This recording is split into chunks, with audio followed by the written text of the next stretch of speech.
सहारा जो मिला, कोई 4 5 6 लोग हैं जिन्होंने मुझे इतना सहारा दिया कि मैं वहां पहुंचा, और वो पांचों के पांचों हिंदू, कोई एक मुसलमान था। First person ever to enter the White House Saeed Naqvi, वो मिलने के लिए हेलो हेलो प्रेसिडेंट से। अब इंदिरा गांधी का 83 में जब जम्मू का इलेक्शन वो लड़ रही हैं, तो वो स्पीच अगर आप पढ़ के देखें तो वो किसी बीजेपी के लीडर की स्पीच हो सकती है, बिल्कुल एंटी माइनॉरिटी। मैं आपको कहते हुए लोगों को से जरा सा लजाता हूँ, इसलिए कोई यकीन नहीं करता जो मैं कहने वाला हूँ आपसे। सबसे पहला आदमी जो अपना प्रेस का चाहते थे राजीव, वो मैं था। पंडित जी रंगीन आदमी थे, मिसेस लेडी माउंटबेटन, उनसे भी उनका जाहिर सिर्फ वही नहीं था। अभी वो खवातीन जिंदा हैं, उनके बच्चे जिंदा हैं, जिनका उनका इसलिए उनका तस्करा मैं ना करूंगा। जब यहाँ मिसेस चियांग काई शेक आई, लेकिन इनके संपर्क हो चुका था चीन में नेहरू और पंडित जी का, और वो फोकस था उनका Mrs madam Chiang Kai Shek पे, जिसका कि अंग्रेज ने कहा ये लोग अच्छे हैं, हमने इनको ठीक मैकॉले की ट्रेनिंग सही दे दी है, ये जो हमारा काम है यहाँ पे, ये हमारे बात भी करते रहेंगे। ये अंग्रेज का रवैया था इन लोगों के प्रति। और गांधी जी ये जानते थे, और जवाहरलाल नेहरू ये जानते थे, और सरदार पटेल ये जानते थे। शेरवानी पहनते थे और गुलाब का फूल लगाते थे, और लहजा गुस्से में उर्दू बोलने लगते थे, शुरू करते थे हिंदी से। तो इससे मुसलमान समझता था कि भाई ये हमारे हैं। जो डिस्प्यूटेड लैंड है वहाँ पे शिलान्यास करवाओ, रो रहे थे। उनको मालूम हो गया कि जो हमारी पीठ पे जो छुरी भोंकी गई है, कांग्रेस अब उठ नहीं पाएगी, ये तब उन्होंने कहा। और गाडगिल जी बता रहे हैं, और इस लेवल के और लोग, कि भाई सही तुम समझे नहीं हो, ये असल में हिंदू कौन सा। अच्छा, मुझसे गाडगिल पहले भी कहते थी कि Naqvi we have to be very careful. उन्होंने कहा क्या? कहेगा the Hindu is beginning to accept the proposition that Muslims are being pampered. Muslim appeasement की जो स्लोगन ऑपोजिशन ने उठाया है वो चल निकला है। आज तक नहीं किसी ने कहा क्या कि हमको 1200 साल की गुलामी से निकलना। अरे बाप रे बाप, तो गोया हम तो बिल्कुल उस तरफ हो गए। मैंने कहा भाई ये बताओ मुसलमान क्या कम्युनलिज्म करता है? कहीं ये देखिए टेररिज्म। ये मैंने कहा एक मुकदमा जो प्रूव हो गया हो और जो कन्विक्शन होगा वो मेरे सामने लेके आओ। अभी 10 साल के बाद ये सब छूट जाते हैं। मुसलमान आप में और मुझ में फर्क ये है कि मैं आपको जानता हूँ, आप मुझे नहीं जानते। तकलीफ में है मुसलमान। ये नौकरियाँ न मिले, अगर 10 लोग हैं उनमें एक मुसलमान है, वो नंबर 2 पे है, उसको नौकरी नहीं मिलेगी। और ये बात है, फैक्ट है ये। और दूसरे ये कि ये एटमॉस्फेयर अच्छा नहीं है ना, कि भाई आपका नाम लेते हुए वो डरे। बाबरी मस्जिद के बाद माहौल बदला हिंदुस्तान। अब तो बाबरी मस्जिद से बहुत आगे हम लोग निकल गए। सरयू में है ना बहुत पानी बह। तकलीफ में है मुसलमान, इस वक्त पावर में है। ये उनका खेल है कि फोकस राहुल पर, क्योंकि आप जानते हैं उसमें दम नहीं है। नमस्कार मित्रों, बचपन से मुझे आम बच्चों की तरह से कहानियां सुनने का शौक है। लेकिन बचपन से जो कहानियां सुन रहे थे उनमें सपने थे, कुछ झूठ था, कुछ राजा था, कोई रानी थी, कोई परी थी। उनमें से बहुत सारी चीज़ें सच हो सकती थी, नहीं हुई। लेकिन अब एक ऐसे शख्स से मुलाकात करना चाहता हूँ जिनके पास कहानियों का ढेर है, और वो कहानियाँ सच हैं। वो कहानियाँ हैं हिंदुस्तान की। वो एक ऐसी शख्सियत हैं जो हिंदुस्तान के साथ बड़े हुए हैं, आज़ाद हिंदुस्तान के साथ। कुछ लोग कह रहे हैं हिंदुस्तान बदल रहा है, कुछ लोग कह रहे हैं कि 2047 में वो विकसित भारत हो जाएगा। लेकिन क्या ये हिंदुस्तान जो बदल रहा है वो 140 करोड़ लोगों के लिए बदल रहा है, या कोई हिस्सा है जो अलग हो रहा है, जो पीछे छूट रहा है, जो तकलीफ़ में है? ऐसी बहुत सारी कहानियाँ हैं, बहुत सारी बातें हैं जिन पर हम चर्चा करेंगे। मुस्तफ़ाबाद का वो लड़का जो बनना तो क्रिकेटर चाहता था, ओपनर, बैट्समैन, फिर शायर बनना चाहता था, फिर एयर इंडिया की नौकरी करना चाहता था, और बन गया जर्नलिस्ट। और जर्नलिस्ट बनने के बाद ऑथर। पन्ने दर पन्ने, पन्ने दर पन्ने हिंदुस्तान की कहानियाँ, देश दुनिया जहान की कहानियाँ। दुनिया भर घूमा, दुनिया भर के लोगों से मिला, और ऐसी कहानियाँ हिंदुस्तान के लिए दी हैं जो अपने आप में इतिहास है। सईद नकवी साहब, वेटरन जर्नलिस्ट, ऑथर, राइटर और तमाम हिंदुस्तान की कहानियों को अपने में समेटे हुए हैं। नकवी साहब, आपका बहुत बहुत स्वागत है। हमारी खुशकिस्मती है कि हम आपके सामने बैठे हैं। आपने इतनी तारीफ कर दी हमारी कि हम शर्मिंदा। नहीं नहीं, लेकिन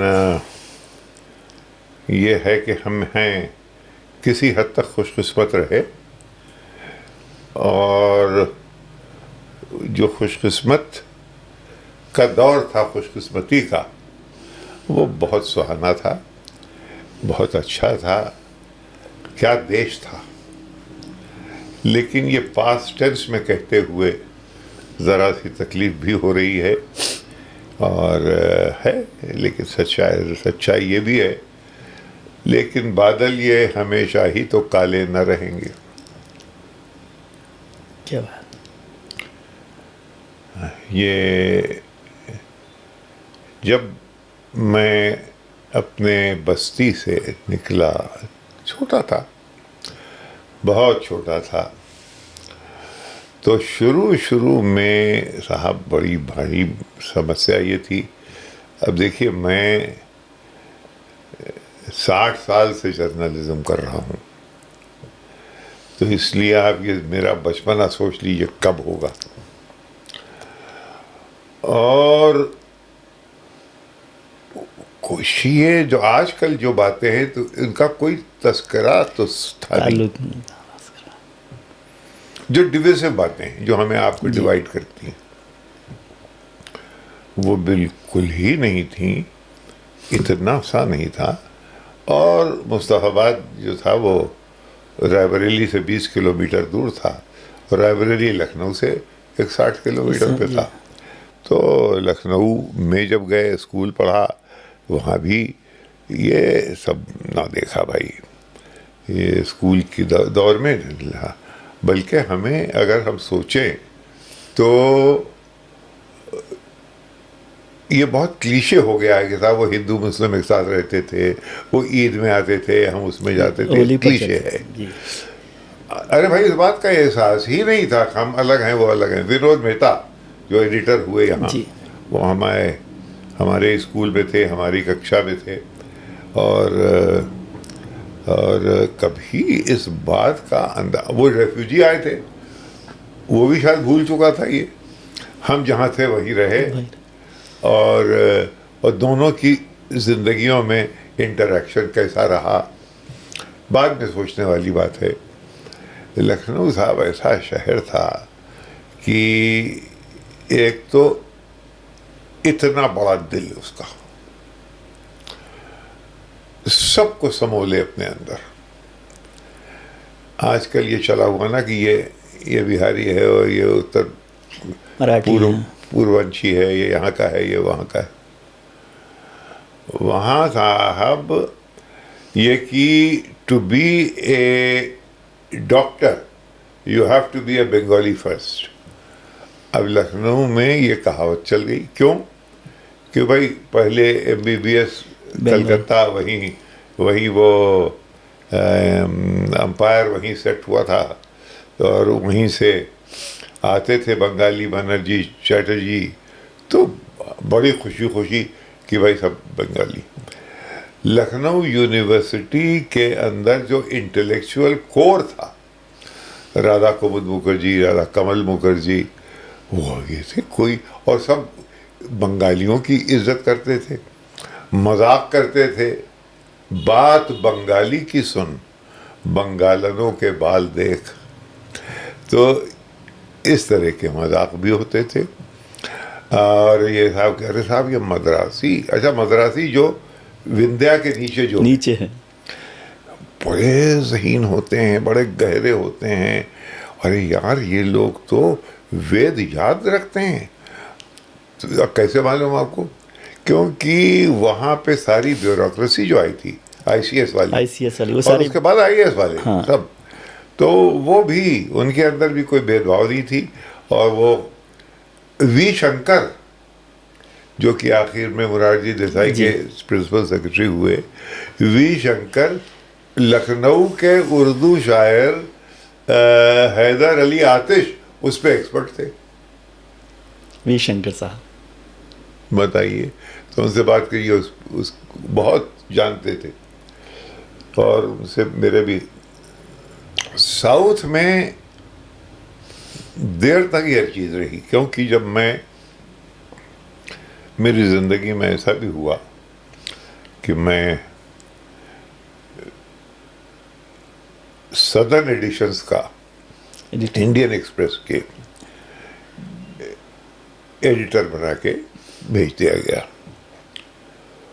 आधी वो सियासी चाल थी, यहाँ पे एक डिवीज़न था इंडियन एक्सप्रेस के अंदर, और आधा क्रिएटिव था।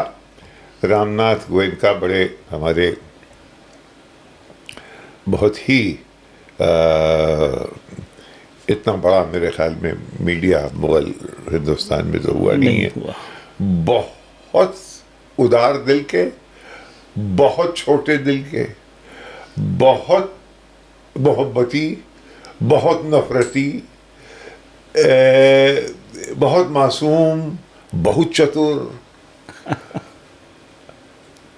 अरे रहा, और मेरे उनके ताल्लुकात, क्योंकि हम उनकी इज्जत करते थे। हिंदुस्तान में एक बात आपको मैं बता दूं, एक हमारे सभ्यता में एक कुछ है कि इज्जत नहीं करते। इज्जत नहीं, इज्जत ये कि आप आंख में आंख मिला के हम आपकी इज्जत कर रहे हैं ना, यहाँ भक्ति, आस्था आ जाती है। आस्था। यहाँ पे एक रेवरेंस आ जाता है। यस। और रेवरेंस आ जाता है तो वो आदमी को, अगले को पेडेस्टल पे रख देता है। वो जब वो पेडेस्टल पे रख दिया जाए तो उसके बारे में कोई बात नहीं हो सकती। इसीलिए हम लोग अपने पॉलिटिकल दायरे में एंटी इंटेलेक्चुअल हैं। अब गुरु गोलवालकर आपके लिए खुदा हैं, मैं उनको क्रिटिसाइज नहीं कर सकता आपके सामने, इसलिए कि आप नाराज हो जाएंगे। वो कोई सीरियस बात नहीं हो सकती कि भाई हम हमारे इश्यूज हैं। और जवाहरलाल नेहरू, गांधी जी, भाई गांधी हैं। तो गांधी जी, जवाहरलाल नेहरू, गोलवालकर, कम्युनिस्ट लीडर, नमूदरी पद से ज़्यादा हम्बलिंग इंसान मैंने अपनी ज़िंदगी, क्योंकि जब मैं इंडियन एक्सप्रेस में साउथ में गया तो मुझे तिरुवनंतपुरम भी जाना पड़ता था, जहाँ पे इंडियन एक्सप्रेस का ब्यूरो था, वहीं पे सामने ही इनका घर था, EMS का। तो आराम कुर्सी पर पाँव फैला के अखबार पढ़ते रहते थे साहब, तो मुलाकात हुई, बातें करते थे। कोई सब्जेक्ट ले लो आप, यानी मौसीकी से किसान की सभ्यताओं तक, हर सब्जेक्ट पे उनको उबूर था। ये एक बात उनके अंदर थी, हमने ऐसी और बहुत कम लोगों में देखी। जो लोग ऐसे कांग्रेस में थे उनको पनपने नहीं दिया गया। मसलन ये अपने हेमवती नंदन बहुगुणा, बहुत ही होशियार, बहुत समझदार, लेकिन वो मिसेस गांधी ने उनको दबा दिया कि भाई अपने स्टेट में बहुत पॉपुलर हो गए थे वो। तो ये है। तो और देखिए, शुरू किया मैंने स्टेट्समैन से जी अपनी ज़िंदगी प्रोफेशनल। क्यों शुरू की भाई? आपने अभी अपने इंट्रोडक्शन में बताया कि जब मैं स्कूल में पढ़ता था तो स्कूल में देखा मैंने कि प्राइड एंड प्रेजुडिस जो नावल है वो जेन ऑस्टन ने 16 साल की उम्र में लिखी थी। तो मेरी नावल जो है वो 15 साल की उम्र में आ जाना चाहिए। यानी पिच हमेशा बहुत ही ऊपर किया, हाइट पे पिच किया, तो नहीं आई नावल साहब। तो इसी तरह हर नतीजा ये हुआ कि हर काम बहुत, किसी चीज़ में everything by starts and nothing long. ये मैंने पाया कि मैंने क्रिकेट भी खेला स्कूल के लिए, अपने ला मार्टिनियर के लिए ओपनिंग बैट्समैन भी रहा, लेकिन यार कलाई में दम नहीं था। तो वो नतीजा ये है कि हम सब आउट नहीं कोई कर सकता था, लेकिन चौका भी हम नहीं मार सकते थे, दिक्कत थी। कट इधर उधर, लेकिन कलाई में ताकत नहीं थी। लेकिन जिंदगी में तो बहुत चौके लगाए हैं। हैं? जिंदगी में तो बहुत चौके लगाए हैं। जिंदगी में हाँ, वो पता नहीं क्या किस तरफ आपका इशारा है, लेकिन हाँ बहुत चौके लगाए, और बहुत चौकों में हमला।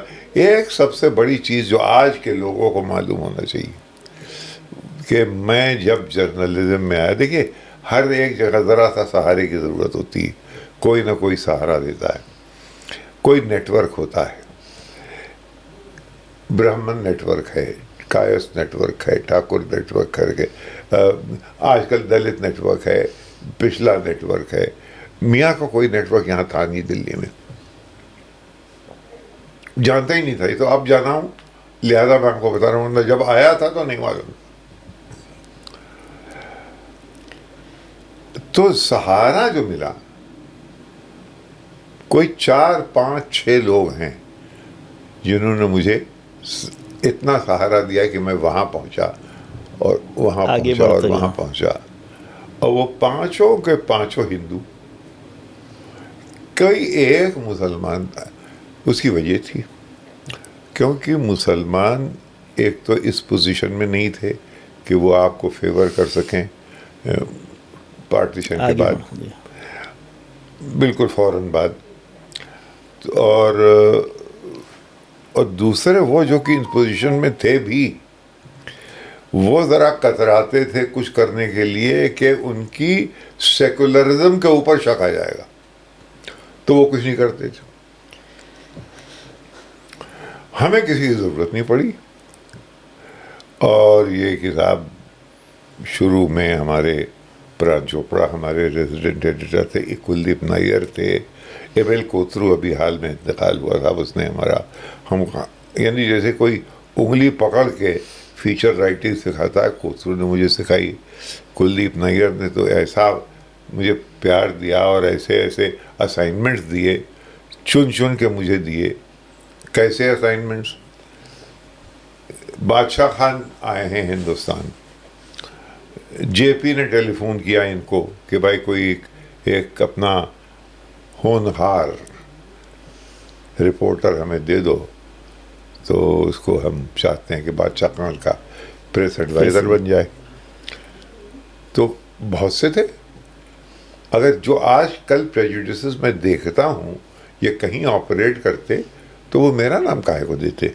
सईद तुम जाओ। मैं गया था बादशाह खां के साथ, साल भर मैं घूमा हूँ। अजीब एक्सपीरियंस था वो, यानी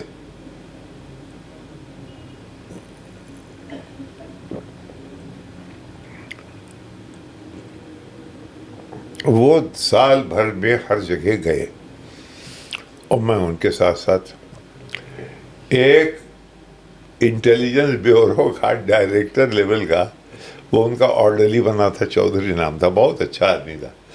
और वो शुरू में तो वो हमसे भी हिजाब किए हुए था, लेकिन ऐसी साथ बन गई कि फिर वो हमारे दोस्त हो गए। और दोस्त हो गए तो वो इनके हमारे बहुत मज़े के किस्से। और हम लोग पहुँचे था करप्शन, अरे बाप रे बाप, पॉलिटिकल, कि हमें ऑफर कर रहे हैं, नाम न लूँगा कौन कौन से पॉलिटिशियन, कि अगर बादशाह खां ये स्टेटमेंट मेक कर दें तो आपके लिए ये हो जाएगा। क्या बताओ, मैं इससे कहूँ कल मुझे बताओ भी मत, मैं आईबी का आदमी मैं मार दिया जाऊँगा। तो मैंने कहा यही हो रही है, देख लो ये। और हम लोग पहुँचे पालघाट, केरला। तो कालघाट के बहुत दिनों से वहाँ की म्यूनिसिपैलिटी ने एक बहुत बड़ी दावत, साहब बादशाह खां के साथ जो लोग चल रहे हैं उनमें कौन, एक सईद नकवी, एक चौधरी, और साहब उसमें सब के सब पी पिला के हो गए धूत। और झूम झूम के उन्होंने तकरीरें की, जैसे कि आपने जैसे हमें इंट्रोड्यूस कराया वो तो कम है, उन्होंने जो हमारी तारीफ जानते हैं नहीं, यानी इतना हमें जानते नहीं थे, लेकिन वो तारीफ है हमारी और उनकी। मकसद क्या था? हाथ जोड़ जोड़ के हमको ये दिला दीजिए। क्या? बादशाह खां जहाँ जाते थे उनको कुछ रुपए भी मिलते थे और कुछ शॉलें मिलती थी। शॉल तो वो रोज़ शाम रात को नाप गिनते थे। उनको ये शक था, मुझसे बार बार पूछते थे कि ये चौधरी पंजाबी तो नहीं है।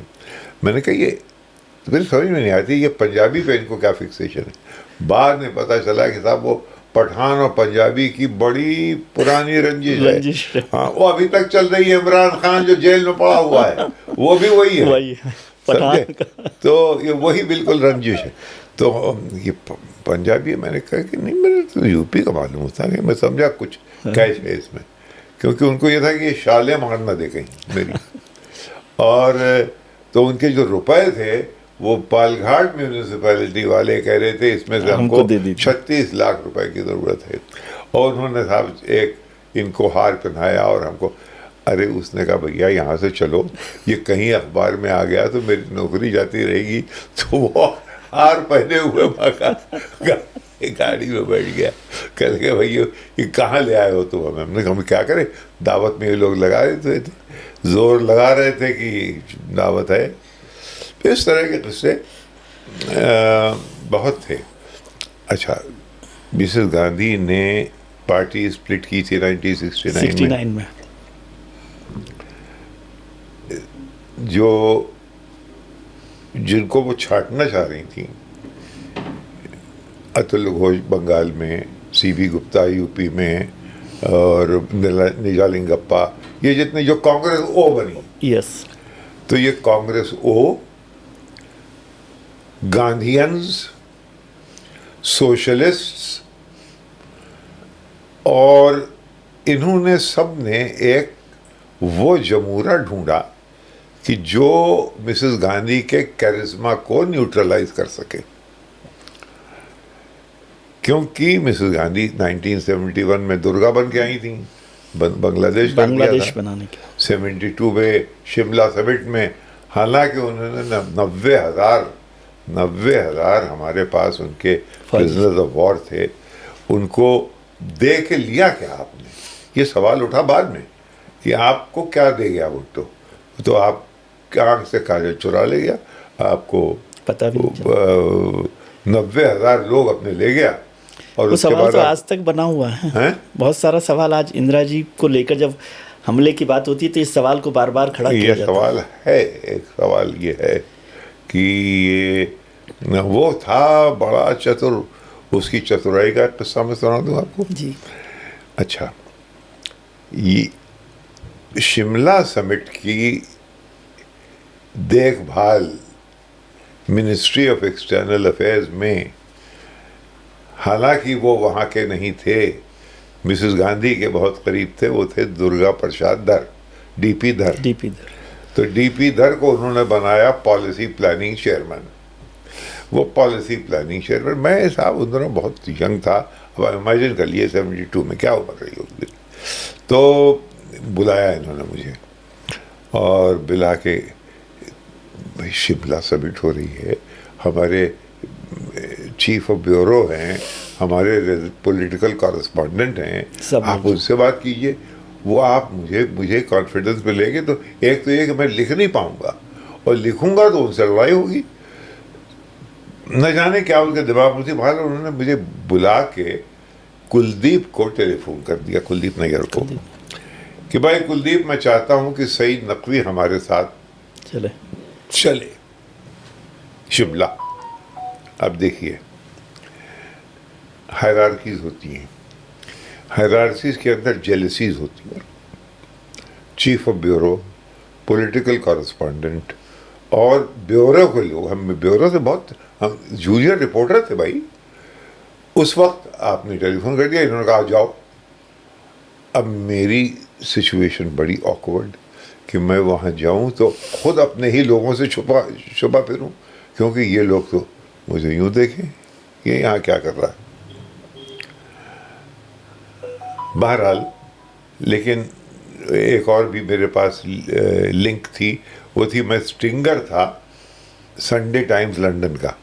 तो मैंने कहा ये एक लाइन इसको भी यूज इसका किया भी जा सकता इस्तेमाल है। किया जा सकता है। खैर मैं वहाँ पहुँचा, दो चीज़ें हुई। एक तो शिव शर्मा थे दूरदर्शन के प्रोग्राम इंचार्ज, बाद में डायरेक्टर जनरल हुए यहाँ पे। उन्होंने कहा कि सही एक काम करो। मैंने कहा क्या?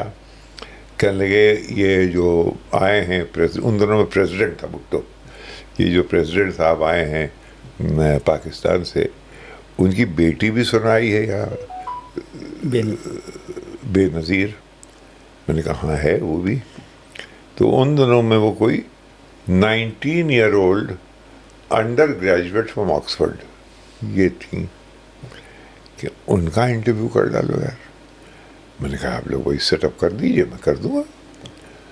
तो बेनज़ीर भुट्टो से एक 45 मिनट का इंटरव्यू जहाँ ठहरी हुई थी वहीं हुआ, और वो साहब खूब चला।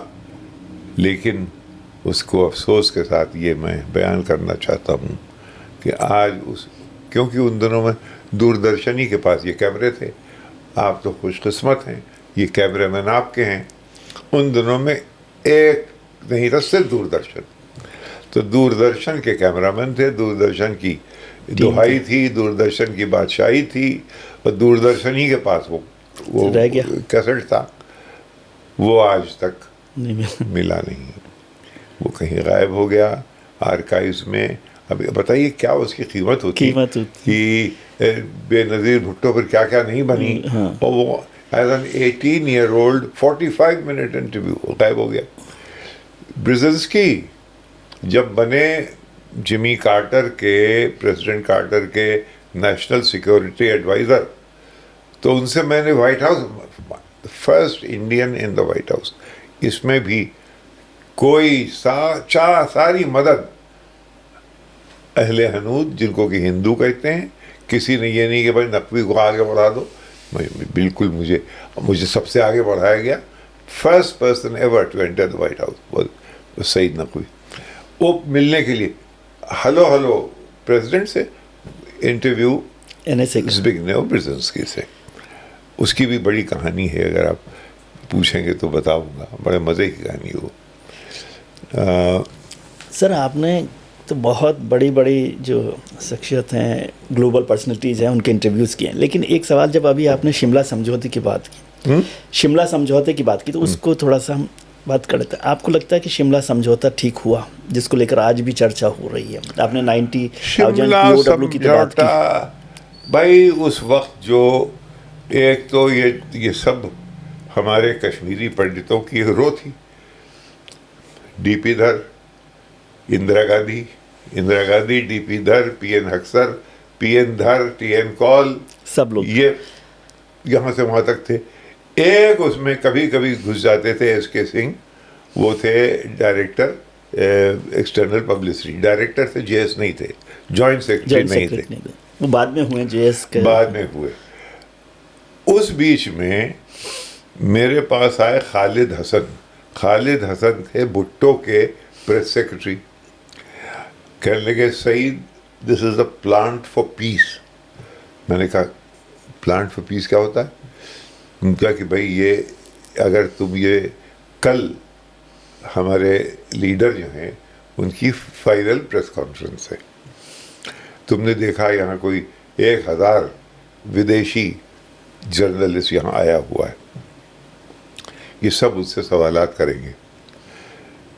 हमारे प्रेसिडेंट ये चाह रहे हैं कि कोई एक सवाल उनसे ये कर दे कि जो उन्होंने ओरियाना फलाची, एक इटालियन जर्नलिस्ट थी बड़ी बेबाक, ओरियाना फलाची से इंदिरा गांधी के खिलाफ जो बहुत सी बातें कह दी थी, वो उसको क्लैरिफाई करना चाहते हैं इस समिट के लिए। तो उस पर एक सवाल तो पूछ दो। मैंने कहा यार मुझे पूछ, अच्छा देखिए यहाँ पे कॉम्प्लेक्स क्या कि भैया इंटरनेशनल कॉन्फ्रेंस पहली दफ़ा अटेंड कर रहा हूँ, और वो भी इतने सेंसिटिव मामले पे, उस पे ये पाकिस्तानी आदमी मेरे ऊपर एक सवाल कह रहा है, प्लांट कर रहा है। अब मैं क्या करूँ? मैं हूँ इंडिपेंडेंट जर्नलिस्ट, लेकिन दोस्त फॉरेन पॉलिसी के मामले में कि मैं तब सीख गया कि भाई उसमें हम we play as one team. तो ठाकुर एस के सिंह को मैंने पकड़ा, मैंने कहा एस के, ये मुझे भुट्टो के प्रेस सेक्रेटरी ने एक बात क्या मैंने कहा, उसने कहा ये सवाल, बाबू, ऐसी आवाज़ थी उनकी, बाबू मैं पूछ के आता हूँ।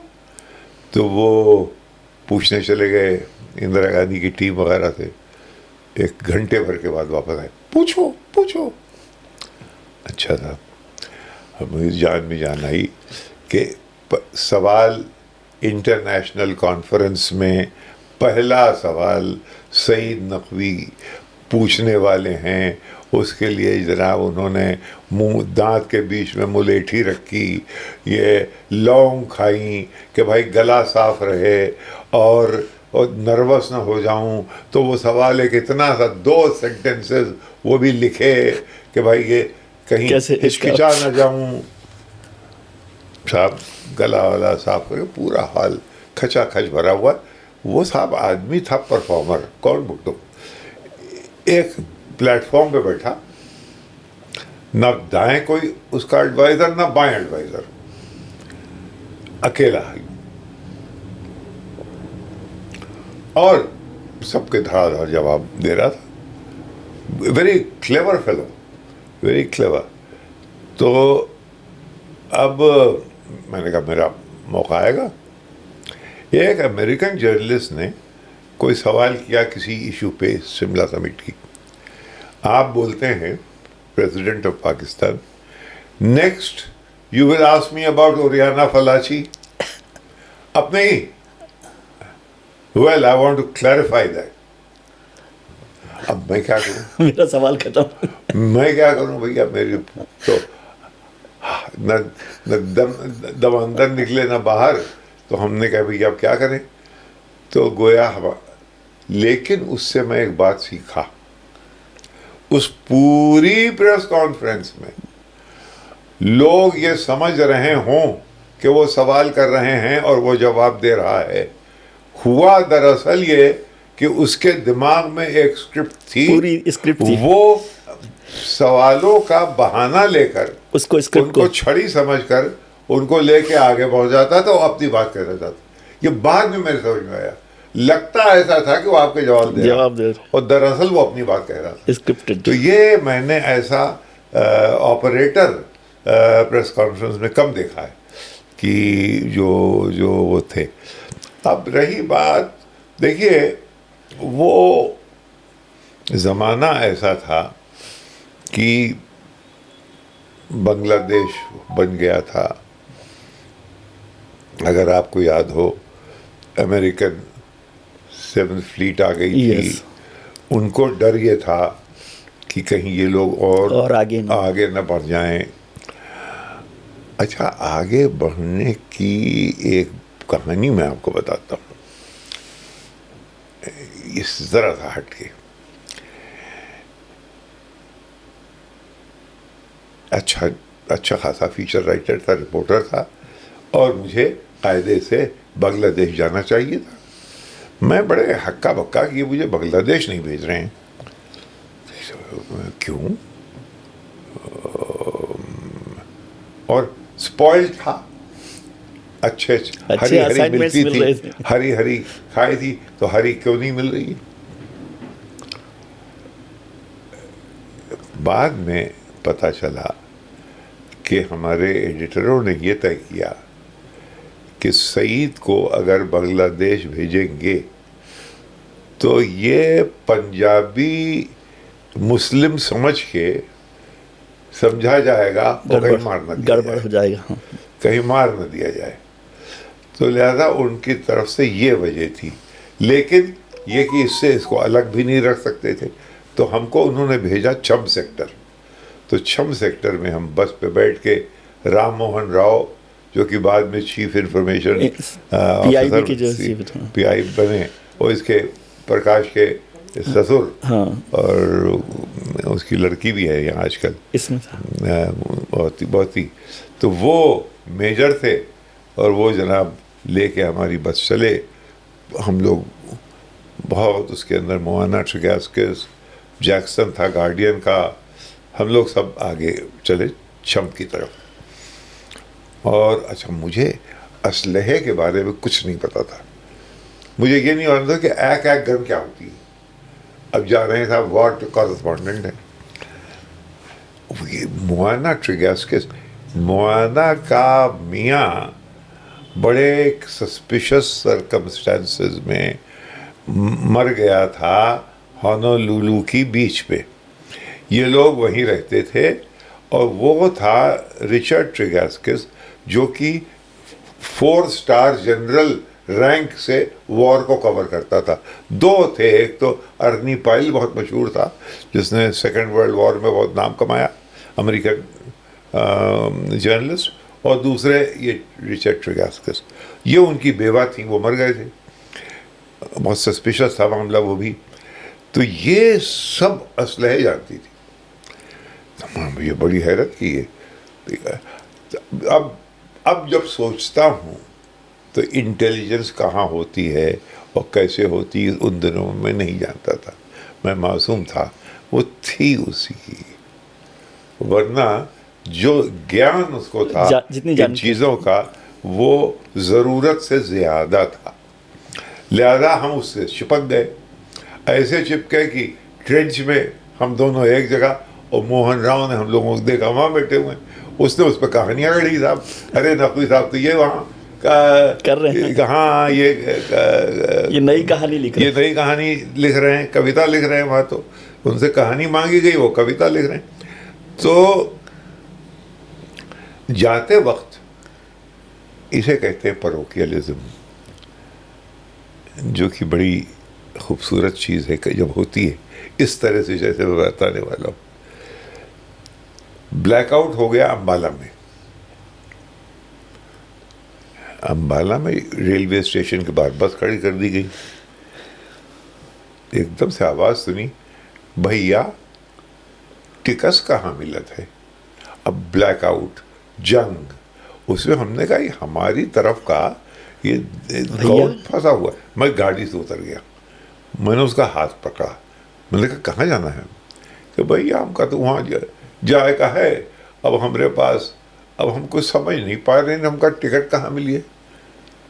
रुको, हमने बुलाया राम मोहन राव को।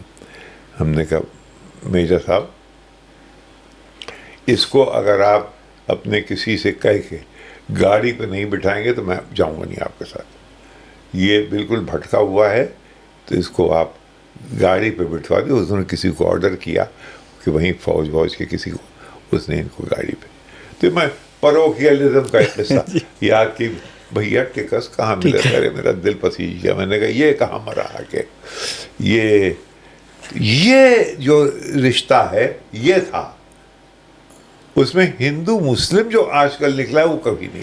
सर हिंदू मुस्लिम पर बात करेंगे, लेकिन मुझे फिर से मैं समझना चाहता हूँ कि क्या आप समझते हैं कि इंदिरा गांधी ने गलती की थी शिमला समझौते? इंदिरा गांधी नहीं, वो समझ नहीं पाई थी। उनके चारों तरफ जितने ये पूरी टीम थी, ये जरा एक डिवाइडेड थी किसी हद तक।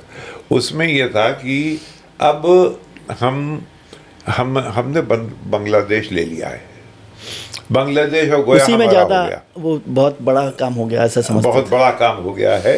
अब इनको हम बड़े जेनरस फैयाजी दिखाएं और ये कि इनके ये दे दें, तो अब इनसे दोस्ती शायद हो जाए। और उन दिनों में ये Hindu consolidation as anti Pakistan position लेके Hindu consolidation as a point, तब तक ये नहीं बना था ये। लेकिन बना कब, ये भी मैं आपको बता दूं। कांग्रेस के अंदर बन चुका था ये। आप बात समझ रहे हैं ना जी, कि ये समझ रहे थे कि ये 1972 में हुई है ये समिट जी। अब इंदिरा गांधी का असैसिनेशन हुआ है 1984 में। 83 में जब जम्मू का इलेक्शन वो लड़ रही हैं, तो वो स्पीच अगर आप पढ़ के देखें तो वो किसी बीजेपी के लीडर की स्पीच हो सकती है, बिल्कुल एंटी माइनॉरिटी। और हालांकि उनके उनका इशारा था सिखों के ऊपर, जो कि पंजाब के अंदर पंजाब। एक प्रॉब्लम थी। लेकिन जब माइनॉरिटी की आप बात करेंगे तो वो तो जो मुस्लिम। पॉलिटिकल कैनवस पे तो मुसलमान एक आज नहीं तो कल आ जाएगा, तो वो आ गया। फिर वो मिसेस गांधी का बेचारी का वो हुआ, असैसिनेशन हुआ। उसके बाद एक इलेक्शन आया जिसमें 3/4 मेजॉरिटी से कांग्रेस राजीव गांधी जीते। वो हमारे बड़े दोस्त थे, दोस्त कहिए। मैं आपको कहते हुए लोगों को से ज़रा सा लजाता हूँ, इसलिए कोई यकीन नहीं करता जो मैं कहने वाला हूँ आपसे। सबसे पहला आदमी जो अपना प्रेस का चाहते थे राजीव, वो मैं था। इसके विटनेसेस में से एक कमालुद्दीन साहब हैं, वो सामने थे।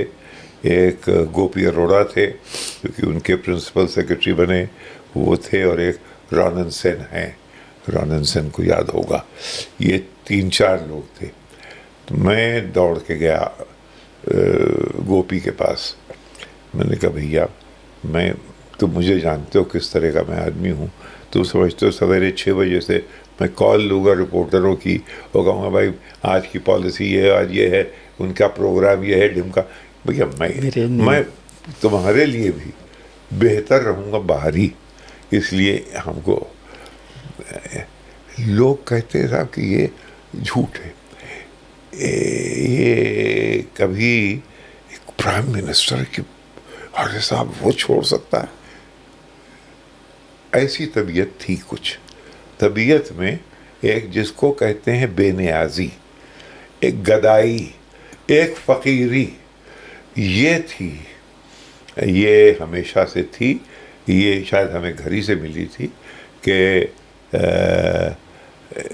बहुत ज़्यादा जिन चीज़ों में इन्वॉल्व हो वो अच्छी चीज़ें हैं, या रुतबा जो है वो कोई मायने नहीं रखता। हाँ, एक उसकी वजह थी उन दिनों में विजय, वो ये कि आप होते थे रिपोर्टर, बनते थे जूनियर, आप NDMC new Delhi municipal committee करते थे, new Delhi courts, new Delhi police, फिर आप ज़रा सा बड़े हुए। 2 साल के बाद आप कॉरपोरेशन, फिर कॉरपोरेशन करने के बाद आप स्टेट लेवल की पॉलिटिक्स। यानी जब तक आप पहले MP और कैबिनेट मिनिस्टर्स यूनियन और मिसेस गांधी और वहाँ तक पहुँचते 10 साल लगते थे।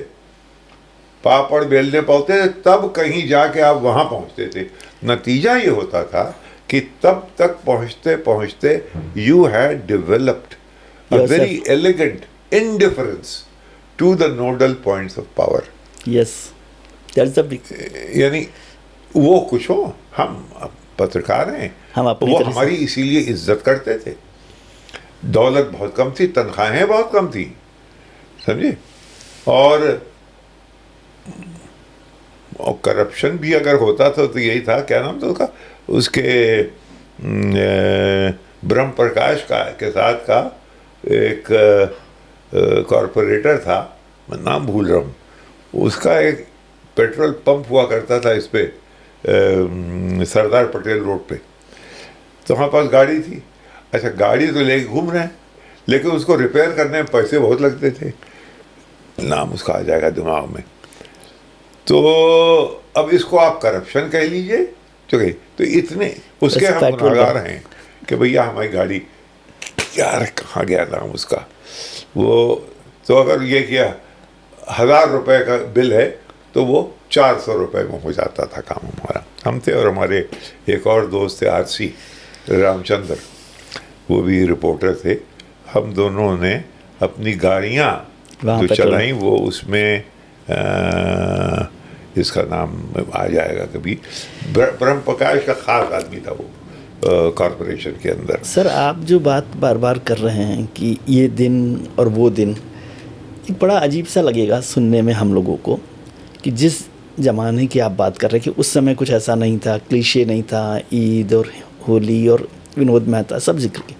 लेकिन वो ज़माना तो सबसे क्रूशियल वक्त था जब पार्टीशन हुआ। आप 10 साल पार्टीशन के बाद ये मैं बात कर रहा हूँ 60s नहीं, मैं कह रहा 70s हूँ तक पार्टीशन के बाद एक हिंदुस्तान रहा जिसमें नेहरू को लेकर बहुत बातें हुई, और आजकल तो नेहरू शायद उस समय से भी ज़्यादा चर्चा में होते हैं। नेहरू के सेकुलरिज्म पर बहुत बात होती है, नेहरू और पटेल को लेकर बात होती है। आपने उनको बहुत देखा है, पढ़ा है, लिखा है। क्या आप मानते हैं कि नेहरू सेकुलर थे? नेहरू आप उस हमसे समय पहले थोड़े यंग थे, यंग मतलब बचपन था आपका तो उस समय। नेहरू को देखा देखा, हाँ। नहीं, लेकिन आपने पढ़ा है तो नेहरू को आप सेक्युलर लीडर के तौर पर देखते हैं, या नेहरू पटेल का जो रिलेशन को लेकर भी बार बार आज जो चर्चा हो रही है, अभी तो बात हो गई कि नेहरू कम्युनल भी हैं, तो आप कैसे नेहरू को देखते हैं? देखिए, दो तरीके से। एक तो वो जो कि पंडित जी का असर हमारे बुजुर्गों के ऊपर था, वो पंडित जी को हमारे घर में कोई जवाहरलाल नहीं कह सकता था। हमारे घर मुस्तफाबाद में जवाहरलाल पंडित जी। कौन? पंडित जी। तो पंडित जी का ये रुतबा, ये दबदबा, ये लोगों ने ये मान लिया था कि हमारा यही है। मौलाना आज़ाद थे, लेकिन दरअसल ये था, ये एक, अब क्यों था? हमारे घर में तो लोग कांग्रेस के, हमारे घर में दो तरफ थे असल में। एक विंग नेशनलिस्ट कांग्रेस, जो कि हमारे चचा यानी हमारे बाप के बड़े भाई वसी नकवी, वो थे रायबरेली के सबसे पहले कांग्रेस के एमएलए। तो मैंने उस घर में बैठ के वो देखा है जब फिरोज गांधी ने अपनी पार्लियामेंट्री कॉन्स्टिट्यूएंसी, हमारे अम्मू कहते थे उन्हें, चचा के घर में बैठ के बनाई। तो हमने ये देखा है। फिर उनके बाद जब उनका इंतकाल हुआ तब इंदिरा गांधी आई, फिर इंदिरा गांधी के बाद राजीव आए, और फिर ये और तमाम ये शर्मा उनका दोस्त हवा पायलट वो आया, और फिर ये लोग आए, ये आ गए, वो एक सिलसिला। तो मैं राजीव से कहता था कि भैया तुम लोग इंटरलोपर तो असली हम हैं यहाँ के, रायबरेली के। हाँ, हमारे चचा का इंतकाल हुआ तो वो फ्लाइट लेके गया, हमको बुलाया, हम साथ गए उनके घर रायबरेली में। जब उनकी मौत हुई तो हम राजीव के साथ, हमको ले गया। तो और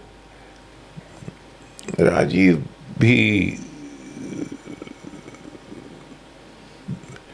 जो मर्तबा और जो एक इंटेलेक्चुअल डेप्थ उस आदमी में थी, जो कि डिस्कवरी ऑफ इंडिया लिख सकता था, उसमें थी जो कि ग्लिम्सेस ऑफ वर्ल्ड हिस्ट्री लिख सकता था, वो इनमें नहीं थी। वो ना मेरे ख्याल में मिसेस गांधी में थी और ना वो राजीव में थी। वो पाया अलग था। और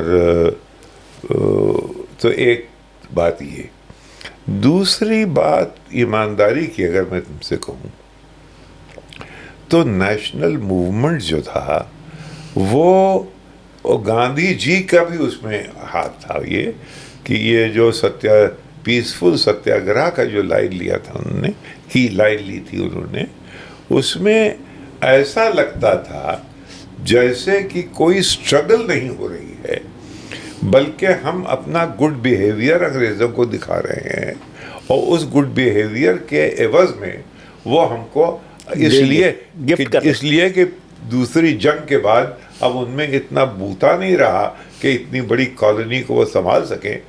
एक काम उनके एक आदमी पूर्वज कर गया था जिसका नाम था थॉमस बेबिंगटन मैकॉले, जो अंग्रेज़ों ने यहाँ काम किया जो और किसी कॉलोनी में किसी कॉलोनाइजर ने नहीं किया। वो था थॉमस बेबिंगटन मैकॉले की एजुकेशन पॉलिसीज ऑफ 1835। अब 1835 में जो कहा उसने, वो तो ऐसा है कि आंख शर्मिंदगी से झेप जाता है आदमी, कि उसका मकसद ये था एक ऐसा एलीट बनेगी जो कि ब्राउन होगी कलर में, लेकिन English in taste manners and customs. तो 200 साल तक तो बरकरार है। बहुत रहा। पंडित जी खुद उसी के थे, शिकार थे पंडित जी खुद। हैरो पंडित जी का भी सुन लीजिए। शिव शर्मा जब डायरेक्टर बने तो एक ज़माने में उन्होंने ये कि आर्काइवल इंटरव्यूज़ कर डालो कुछ। तो आर्काइवल इंटरव्यूज़ के लिए मैं विजय लक्ष्मी पंडित के पास गया। वो रहती थी अपनी बेटी के साथ देहरादून में। तो तमाम बातें हुई। एक तो मिसेस पंडित की शादी हुई थी कि नहीं हुई थी सैयद हुसैन से, आपने इस पर भी लिखा है? सैयद हुसैन पर और विजय लक्ष्मी पर भी आपने लिखा। हाँ, वो एक अलग किस्सा है, वो बताऊंगा मैं। लेकिन ये अपने भाई के बारे में बता रही हैं कि व्हेन भाई केम बैक फ्रॉम इंग्लैंड, बिल्कुल अंग्रेजी लहजे में बोलती थी। जब भाई केम बैक फ्रॉम इंग्लैंड तो वो बहुत नाराज़ हुए पिताजी से। He was very cross with father. मैंने कहा नाराज़ क्यों हुए? कहने लगे इसलिए कि हमारे पिताजी ने इलाहाबाद में हमारे ऊपर एक इंग्लिश गवर्नेंस रखी थी हमें ट्रेन करने के लिए। और जवाहर को भाई कहती थी वो, और भाई को ये था कि ब्रिटिश एरिस्टोक्रेसी फ्रेंच गवर्नेंस रखती है। ये इन्होंने क्या कर दिया? तो उनके अंदर इतना असर ब्रिटिश एरिस्टोक्रेसी का था पंडित जी के अंदर, और इसी वजह से माउंटबेटन से बहुत मरूब थे कि भाई बादशाह का कज़न है, और उनके बहुत करीब रहे। और फिर उसके बाद उनकी और भी शौक थे। पंडित जी रंगीन आदमी थे, और मिसेस लेडी माउंटबेटन उनसे भी उनका जाहिर सिर्फ वही नहीं रहा। अब अभी वो ख़वातीन जिंदा हैं, उनके बच्चे जिंदा हैं जिनका उनका इसलिए उनका तस्करा मैं ना करूँगा। लेकिन पूरा अगर आप वेलिंगटन क्रेसेंट देख लीजिए यहाँ से वहाँ तक, उसमें सब वो अफसरान थे और जो अफसरान नहीं भी थे, जिसमें कि ख़वातीन जो थीं वेल ग्रूम्ड विक्टोरियन लेडीज़, वो कहीं ना कहीं आपको झलकती दिख जाती थी। ये पंडित जी का एक एस्पेक्ट था।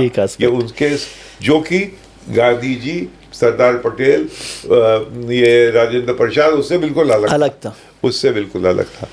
तो ये एक पहलू। एक किस्सा पंडित जी का सुन लीजिए, किसी ने सुना अद्भुत। इसका सोर्स कौन है? इंदर कपूर कौन?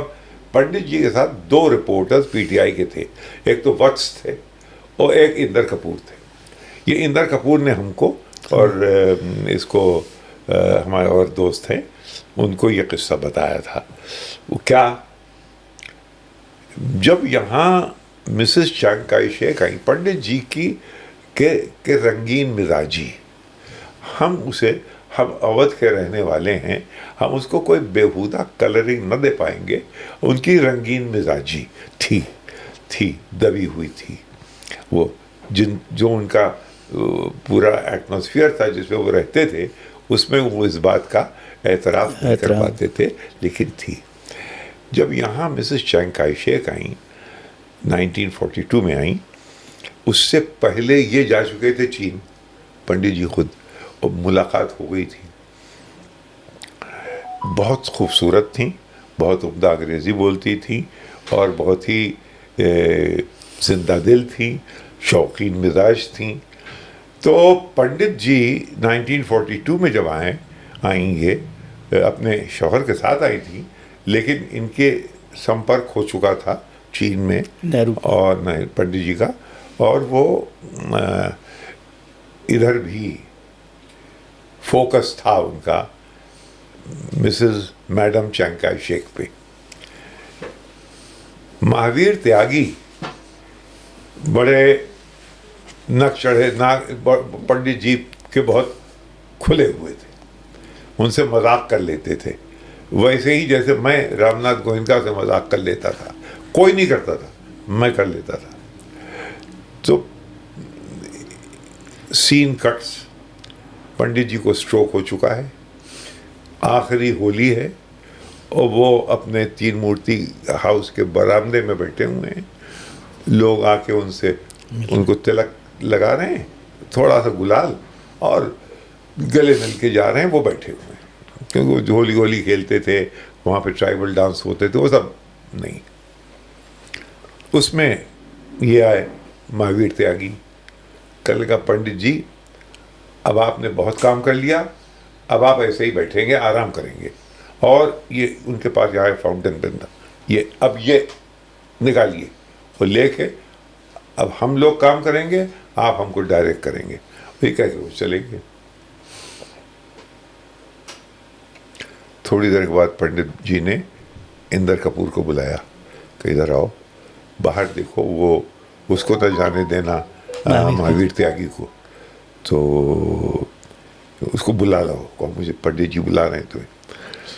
तो वो अच्छा किस्सा में ज़रा सा सुना, भूल गया मैं, ज़रा सा और पीछे ले जाता हूँ। फिर जब यहाँ पे आई तो महावीर त्यागी ने इनसे मीटिंग मांगी पंडित जी से, वक्त मिला नहीं इनसे, तो ये कहीं मिल गए पार्लियामेंट के आसपास। तो उन्होंने पंडित जी से कहा कि आपके पास कहाँ वक्त है, आपके सर पे तो वो भूतनी सवार है। तो पंडित जी को बड़ी हंसी आई, उन्होंने इसको रजिस्टर कर लिया। इसकी बेबाकी से वो बहुत ही कुछ बहुत प्यार से करते। तो ये किस्सा था। अब उन्होंने बुलाया कि उसको बुला के लाओ। आए, कहने लगे देखो तुम वो फाउंटेन पेन वापस कर दो, ये उस भूतनी का दिया हुआ है। ये किस्सा था। तो इस तरह के सेंटिमेंट भी पंडित जी के साथ पंडित जी नर्स करते थे। और सर एक चीज़ हमें समझाइए थोड़ा सा, ये नेहरू जी पंडित जी को मौलाना, पंडित जी के अंदर जो कमजोरी थी वो एक तरह, पंडित जी शेक्सपियर का एक कैरेक्टर है प्रिंस हेमलेट जो है वो है tragedy of indecision. Yes, indecision का मतलब ये है कि भाई उसको करना ये है कि अपने उसके चचा ने उसके बाप को मारा और उसकी माँ से शादी कर ली। अब उसको ये है कि उसको ख़त्म करना है। अरे भाई ख़त्म कर दे। अब वो जनाब टू बी और not to be, whether it is nobler, न ये करता है न वो करता है, सोचता चला जाता है, सोचता। नतीजा ये होता है कि सब उसमें जितने कैरेक्टर हैं सब मर जाते। तो पंडित जी के अंदर ये बहुत था कि ये करें। एक किस्सा सुन लीजिए और पंडित जी, ये आप अपना ये वाला पंडित जी पे ही रखिए। पंडित जी का ये किस्सा सुन लीजिए।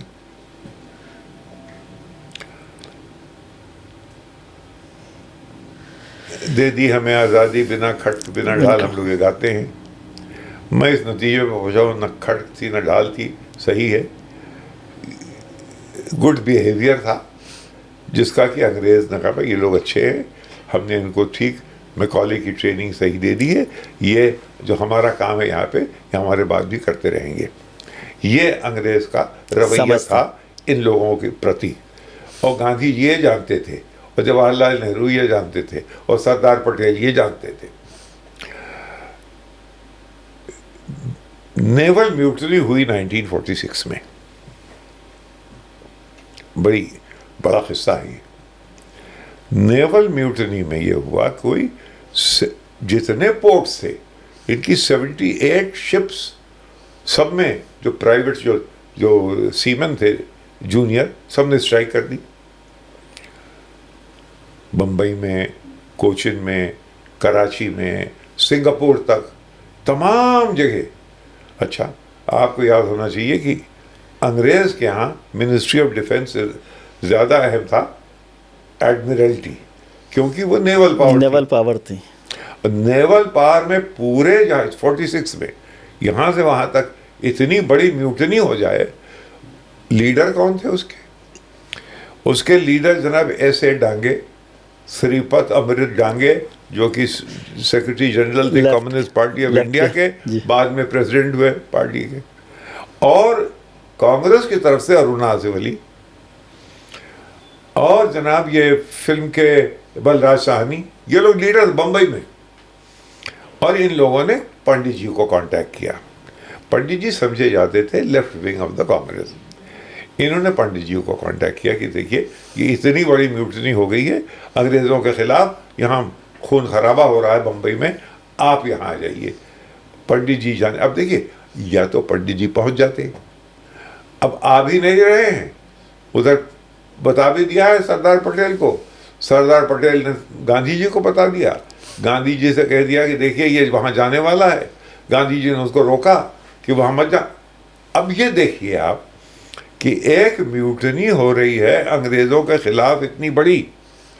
भाई कांग्रेस पार्टी तो अंग्रेज़ों के खिलाफ थी ना, तो अंग्रेज़ों के खिलाफ थी, तो उसको और बढ़ने देते, उसमें जाके उससे आइडेंटिफाई होते ना, मना किया इसके आसपास ना जाना, क्योंकि क्यों क्यों कोई वजह होगी ना। तो अच्छा, वहाँ हाउस ऑफ कॉमन्स में एक लॉर्ड एटली और जो प्राइम मिनिस्टर थे, वो एक अल्लाह शलमा एक मुसीबत कि भाई ये क्या हो गया, ये क्या हो गया। उस वक्त कैबिनेट मिशन यहाँ जल्दी से भेजा गया कि जल्दी जाओ, जिन लोगों को हमने तैयार किया है उनको मैकाले के जो हमारे साथ संपर्क है जिनका, उनके पांव के नीचे से जमीन सरक न जावे, ये कहीं ऐसा ना हो कि लेफ्ट और कम्युनिस्ट आ जावें। उन दिनों में एक भूत उनके दिमागों में ये था, लॉन्ग मार्च माओ जे तुंग की कंप्लीट होने वाली थी, तो वो ये ख़त्म हो गया था आपका 1817 का रेवोल्यूशन, 1917 का रेवोल्यूशन तो आ ही चुका था रूस में, रूस वाला, और चारों तरफ कम्युनिज्म। आपको याद हो फिर 1953 पे मुसद्दिक को हटाया गया वहाँ से, ईरान से, चारों तरफ एक वातावरण बन रहा था कम्युनिस्ट का। दिल्ली में 1967 में 57 में कम्युनिस्ट सरकार आ गई थी, केरला में आ गई। हालांकि उससे पहले के किस्से हैं, लेकिन वो भनक इंटेलिजेंस थी जिसमें BN मलिक का नाम अक्सर आता है। वो हमारे IB के चीफ थे, वो और एलिज़ाबेथ बंकर, वो यहाँ पे एम्बेसडर थे अमेरिका के, और CIA सब अब तो लिखत में आ गया सब सामने।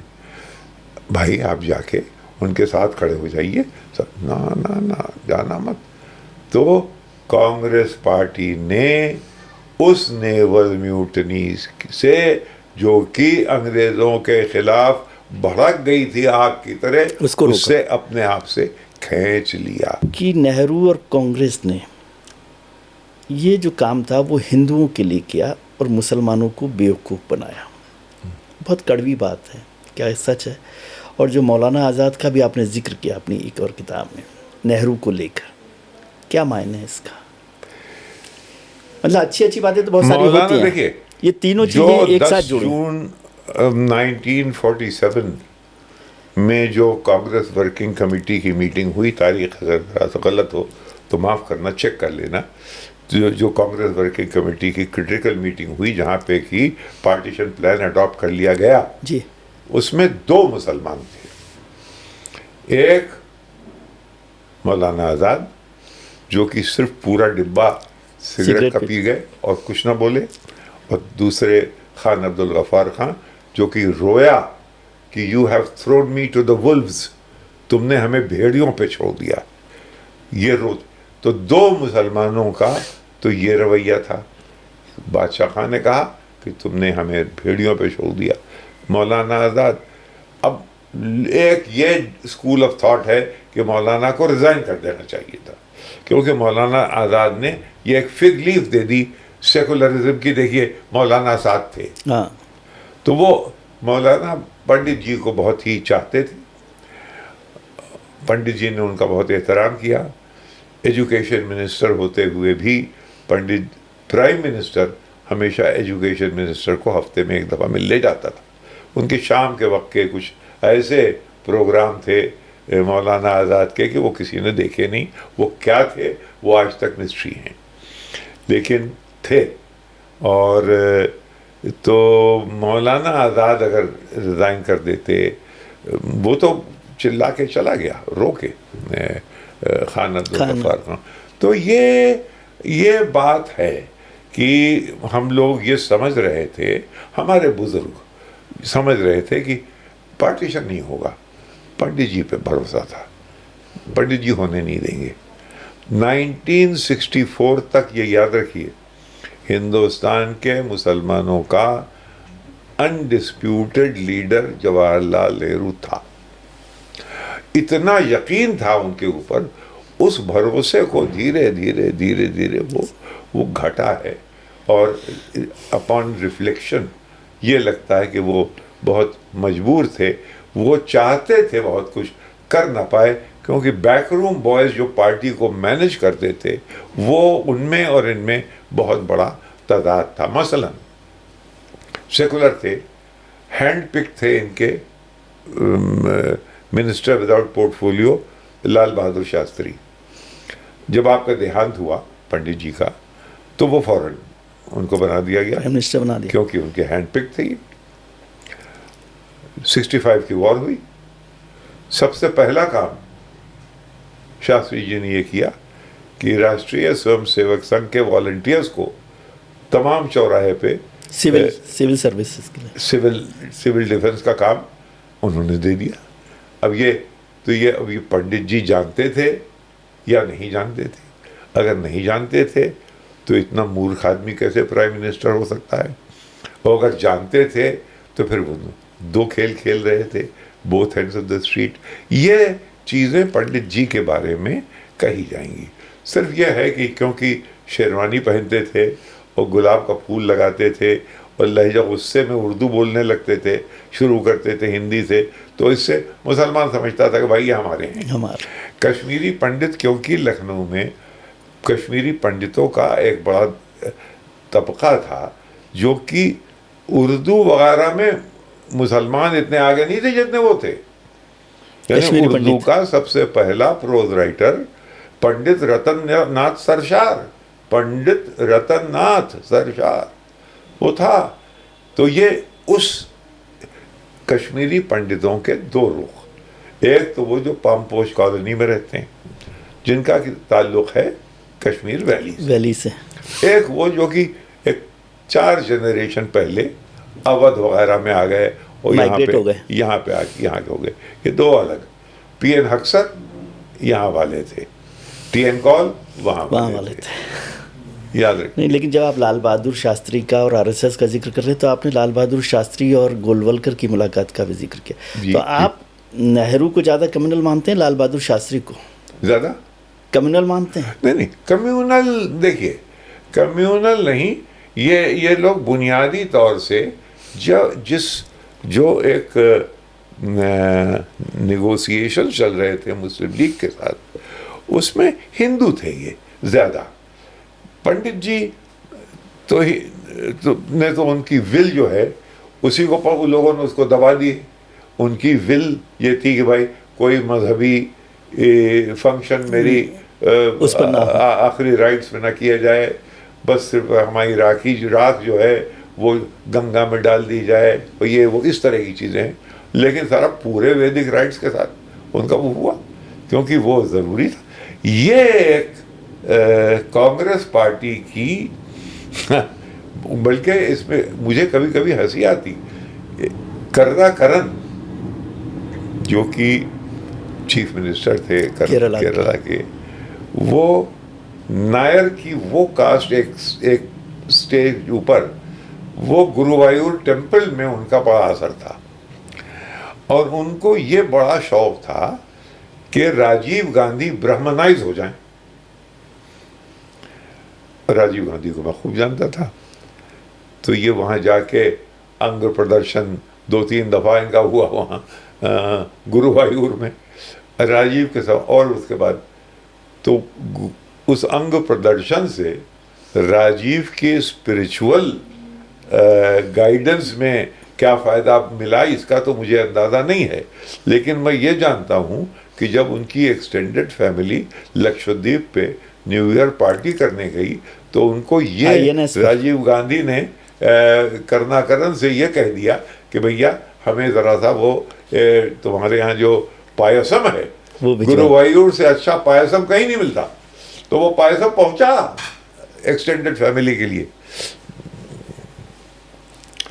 नहीं तो राजीव गांधी पर आप आ गए, तो राजीव गांधी के लिए आपने लिखा कि जब शिलान्यास हो रहा था तो वो शिलान्यास उन्होंने डिस्प्यूटेड लैंड पर करवा दिया और अनडिस्प्यूटेड लैंड बताया। हाँ बिल्कुल, साफ साफ साफ। मैं यहाँ बैठा हूँ, श्रीवास्तव जो उनके कमिश्नर थे मेरे बगल में, मैं अपनी माँ को ले गया था।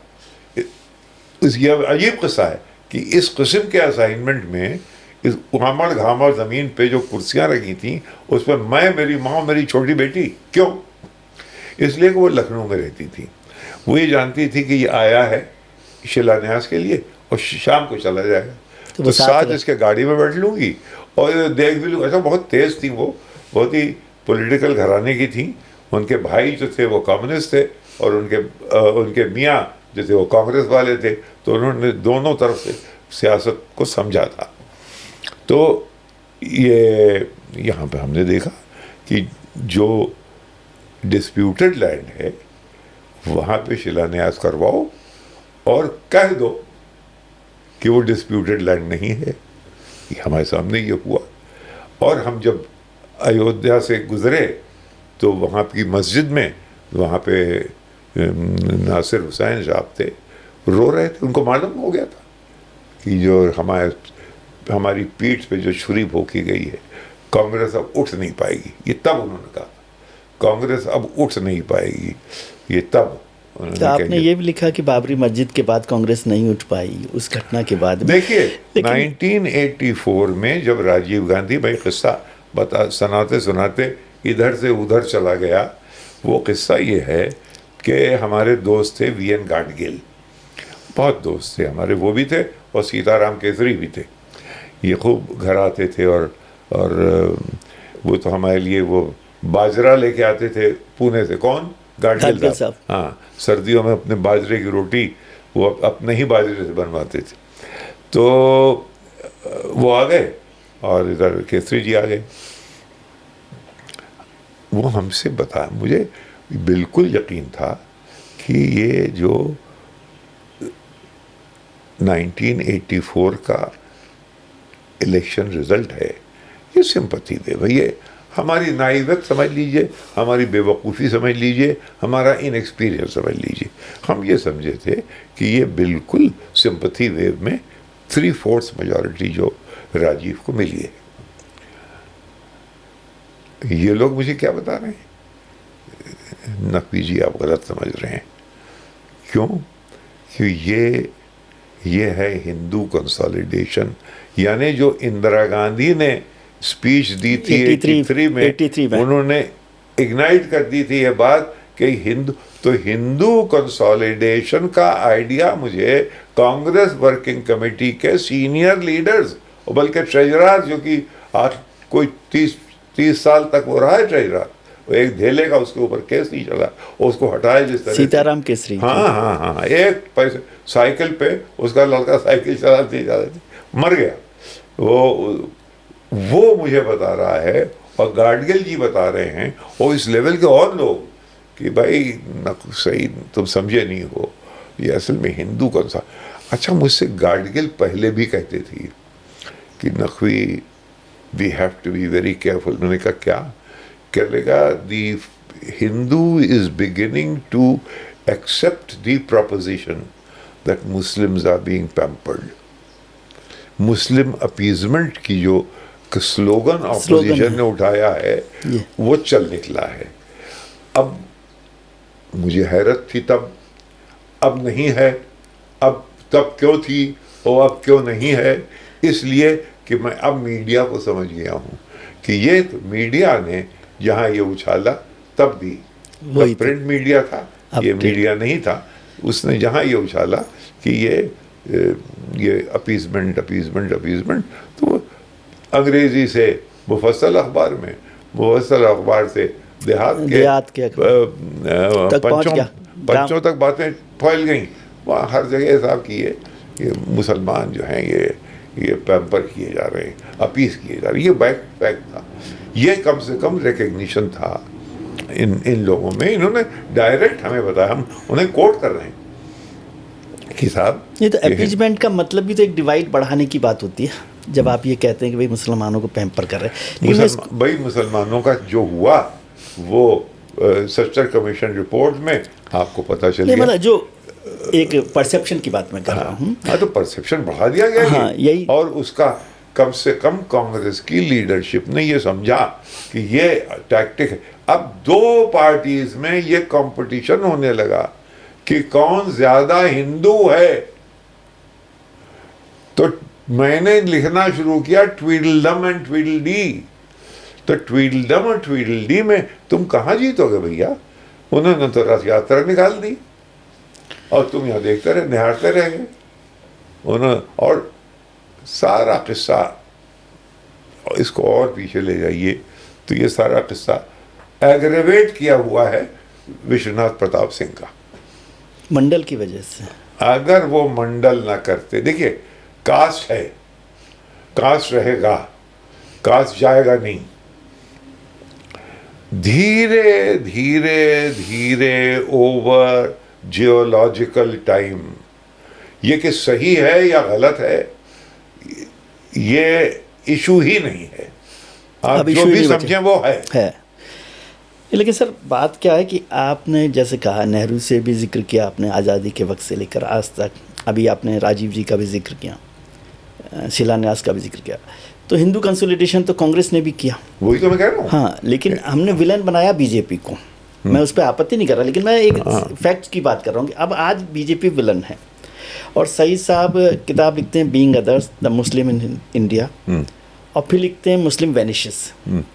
यहाँ तो बहस हो रही है कि मुसलमान बढ़ते जा रहे हैं और नकवी साहब कह रहे हैं मुस्लिम वैनिशेस। ये क्या है, मैं तो कंफ्यूज हो गया। मुस्लिम वैनिशेस का अफसाना जो है वो बहुत सिंपल है। मैंने असल में इतना कॉम्प्लेक्स बना दिया गया था ये ट्रायंगुलर सिचुएशन हिंदू मुस्लिम और कास्ट।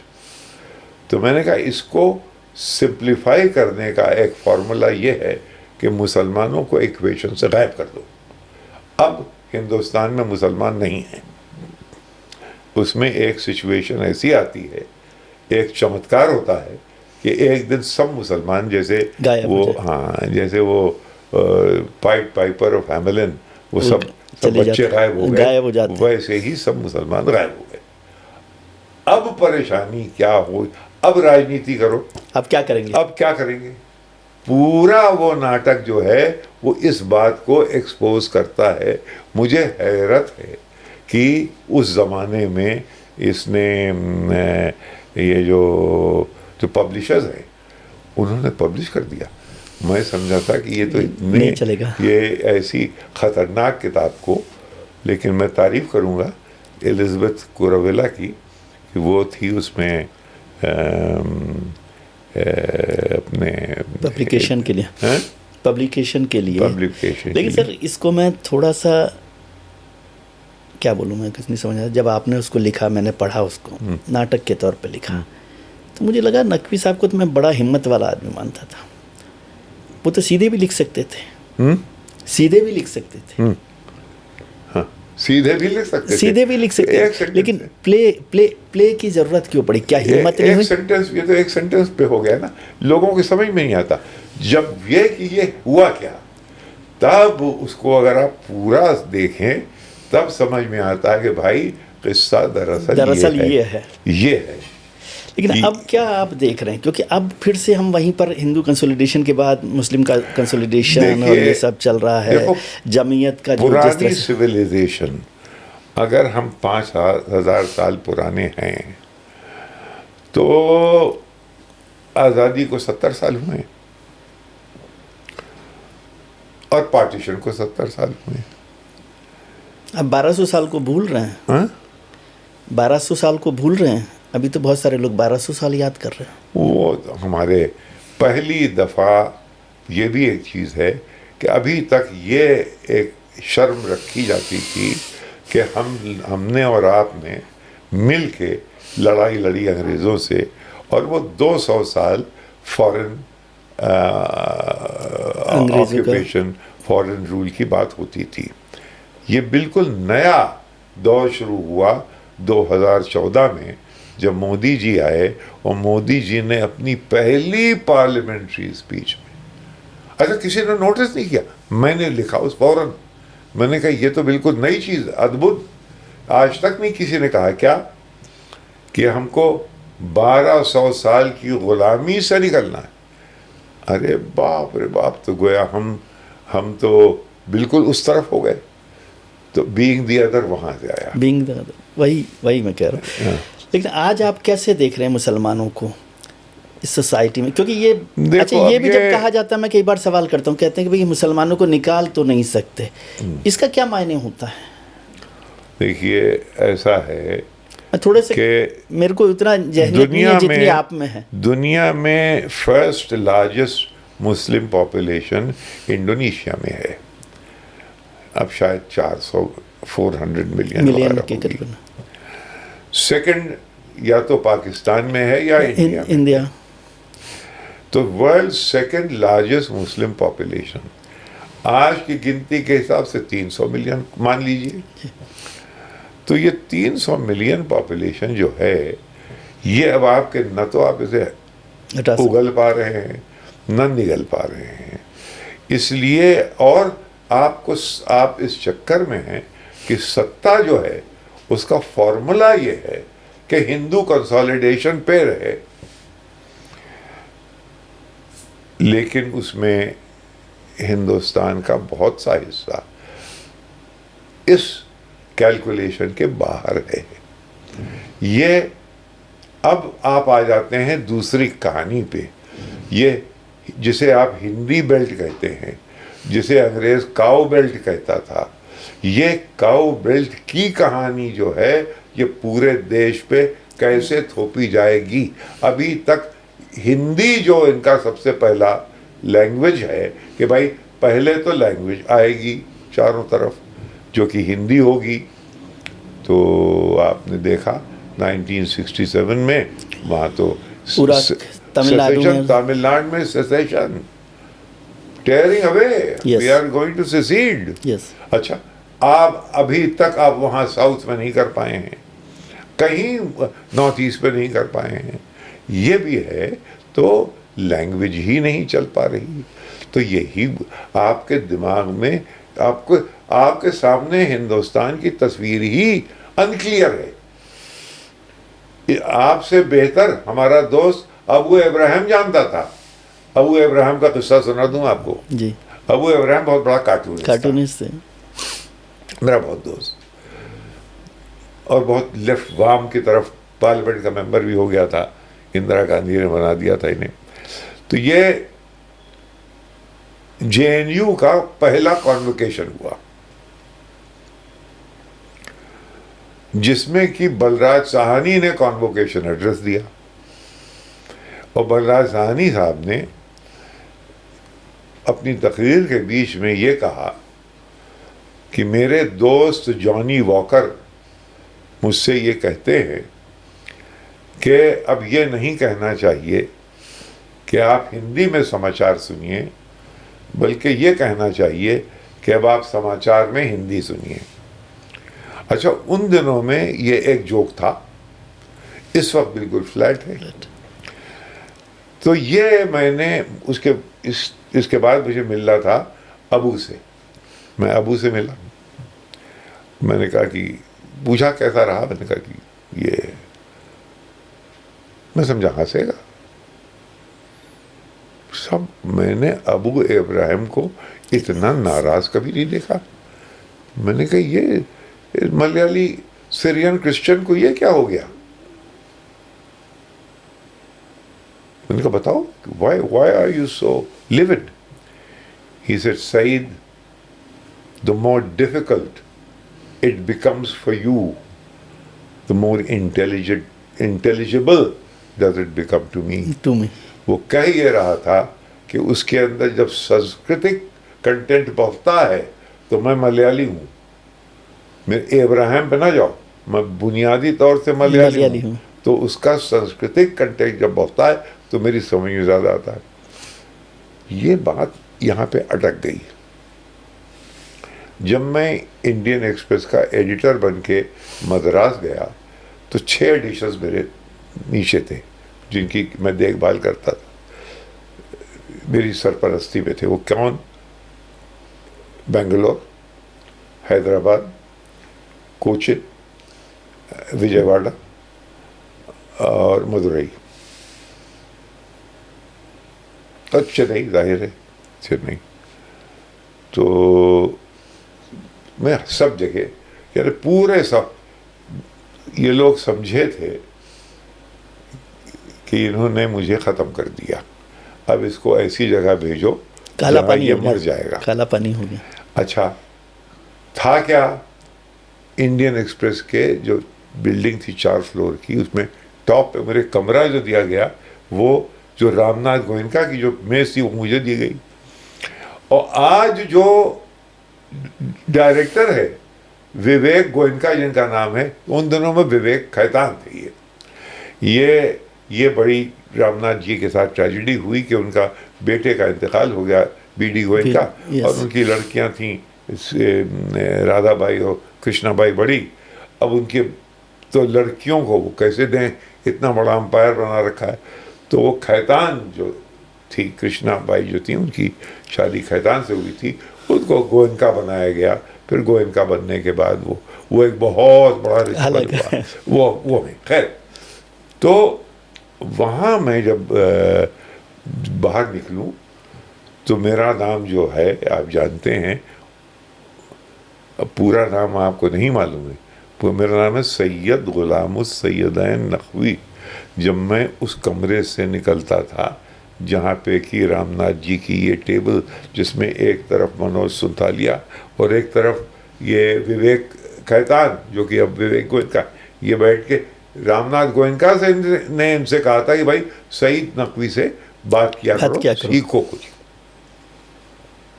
मुझे कहना नहीं चाहिए, लेकिन मैंने किस्सा आपको सुना रहा हूँ तो सुना दिया। अब जब मैं बाहर निकल रहा हूँ तो हर मेज पे, हर क्यूबिकल में, हर फ्लोर पे या हॉरिजॉन्टल या वर्टिकल तिलक, यानी मैं उसके बीच में अकेला बॉस सैयद गुलाम सैयद नकवी। आप देखिए कि ऐसा अद्भुत ये कॉन्ट्रास्ट ये कैसे चला।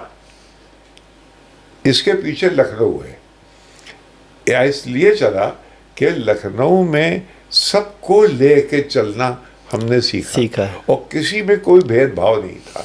तो ये सब इनके साथ जब मैं रहने लगा तो इनको बड़ा अचंभा लगा कि यार ये तो बिल्कुल हमारे जैसे, बिल्कुल। यानी बल्कि मेरी ज़िंदगी के, मेरे प्रोफेशनल ज़िंदगी के 5 साल मद्रास में कटे हैं और बेहतरीन साल कटे। कोई ज़रा सी भी लोग समझते ये थे जो आपने बात बहुत बारीक बात कही कि सबको लगता था कि आप उनके जैसे हैं। क्या आज के मुसलमान में या हिंदू में ये जो कमी है वो दिखाई देती है कि वो सब एक जैसे नहीं रहना चाहते, एक आइडेंटिटी क्राइसिस को लेकर? मुसलमान अलग होता है, हिंदू अलग होता है। कोई यहाँ से ऊपर से लेके नीचे तक कोई एक हिंदू नहीं है। मद्रास का अलग है और बंगाल का अलग तो ठीक है। वैसे ही कोई मुसलमान एक कोई मोनोलिथिक नहीं है। हैदराबादी अलग है। हैदराबाद, जब मैं एडिटर बना तो कुछ दिनों के लिए मोहम्मद कोया चीफ मिनिस्टर बन गए थे केरला के, क्योंकि मैं एडिटर था। सब एडिशन उन्होंने मुझे खाने को बुलाया। अब मैं साहब उनसे, न वो अंग्रेजी जानते थे न वो हिंदी जानते थे, मैं मलयालम नहीं जानता था। लिहाजा हम दोनों ने कैसे गुफ्तगू की, ये एक अजीब व गरीब तमाशा है। तो और आखिर में उन्होंने जाने से पहले मुझे एक कल्चर शॉक ये दिया, उन्होंने बाय वे ऑफ डिज़र्ट कोई 7 डिफरेंट वैरायटीज ऑफ बनानास वो मुझे चखाए। तो ये बिल्कुल, यानी ये मोहम्मद कोया से, अब आपके साथ तो मैं बात कर सकता हूँ, मोहम्मद कोया से तो मैं नहीं कर सकता। लिहाजा ये कि एक मुसलमान कोई मोनोलिथ है या हिंदू कोई मोनोलिथ है, ये गलत है। सब अपने अपने लोकेलिटीज़ में हैं, अपने अपने शहरों में हैं, अपने अपने गाँव में हैं। नहीं, मैं दूसरी बात समझना चाहता हूँ कि एज ए मुस्लिम कम्युनिटी, क्या ये जो घेटोइज़म का भी एक कॉन्सेप्ट है, वो तो हो सकता है कि थोड़ा सा डर भी बड़ी वजह हो, पहचान की वजह है। और ये जो बार बार एक सवाल उठता है कि मुसलमान को पेट्रोटिज़म को प्रूव करना है हर दिन किसी भी बात पे, या फिर और बिटर तरीके से या साफ तरीके से बोलूँ कि कहें कि अच्छा ये नहीं है तो चले जाइए पाकिस्तान, ये क्या है? आप देखिए, थोड़े कड़वे सवाल है, थोड़ा सा मैं आपसे ये है किस्सा वही कास्ट के डिवीजन को ठहराए रखने का एक तरीका यह है कि एक दुश्मन इसको खड़ा रखो। आइडेंटिफाई कर लो, ठीक है। इब्तिदा वहां से हुई है, लेकिन आप उसको इतना घोंटते चले गए हैं कि वो जहर अब उतर भी गया है। अब नहीं, पहले it started as a tactic and a strategy for Hindu consolidation. Now उसको by sheer repetition on the media, particularly on the media, इतना रिपीट किया गया कि होते होते होते होते दिमाग जो है वो लेजीली एक्सेप्ट कर लेता है, तो वो डिफरेंसेस को एक्सेप्ट कर लेता है। और फिर उसके बाद आप भी हमसे ये कहेंगे कि साहब नकवी साहब दोनों ही में बड़ी कम्युनलिज्म है। हमारे एक दोस्त हैं मार्कंडे काटजू, वो बहुत ही एक्सेंट्रिक किस्म के आदमी हैं, बहुत दिलचस्प है, हमारे दोस्त हैं। तो वो कहते हैं कि आप दोनों ही कम्युनल। मैंने कहा भाई ये बताओ मुसलमान क्या कम्युनलिज्म करता है? कहीं ये देखिए टेररिज्म। ये मैंने कहा एक मुकदमा जो प्रूव हो गया हो और जो कन्विक्शन होगा वो मेरे सामने लेके आओ। अभी 10 साल के बाद ये सब छूट जाते हैं। खुदा वास्ते तुमने बंद कर रखा है उसको, क्या नाम है, जेएनयू वाले को, जेएनयू वाला लड़का, क्या नाम है उसका, उमर खालिद को तुमने बंद कर रखा है। कोई वजह नहीं, सिर्फ ये है कि अगर वो पार्लियामेंट में हो तो चमके, शायद तुम इससे डरते हो। तुमने उसको पीटा कोर्ट में, किसे, कन्हैया कुमार को, क्योंकि अगर वो कहीं पार्लियामेंट पहुंच जाता तो तुमने उसको पीट पाट के ठीक कर लिया। ये है, तो ये चैलेंज नहीं चाहते, ये इसलिए ये किसी हद तक है। लेकिन सर देखिए, मैं मुसलमान की बात बता रहा हूँ। मुसलमान आप में और मुझ में फर्क ये है कि मैं आपको जानता हूं, आप मुझे नहीं जानते। मैं आपका मतलब इंडिविजुअल नहीं, मैं एक जनरली बात कर रहा हूं। वो क्यों? इसलिए कि मुसलमान हिंदू के बीच में रहता है, हिंदू मुसलमान के बीच में नहीं रहता।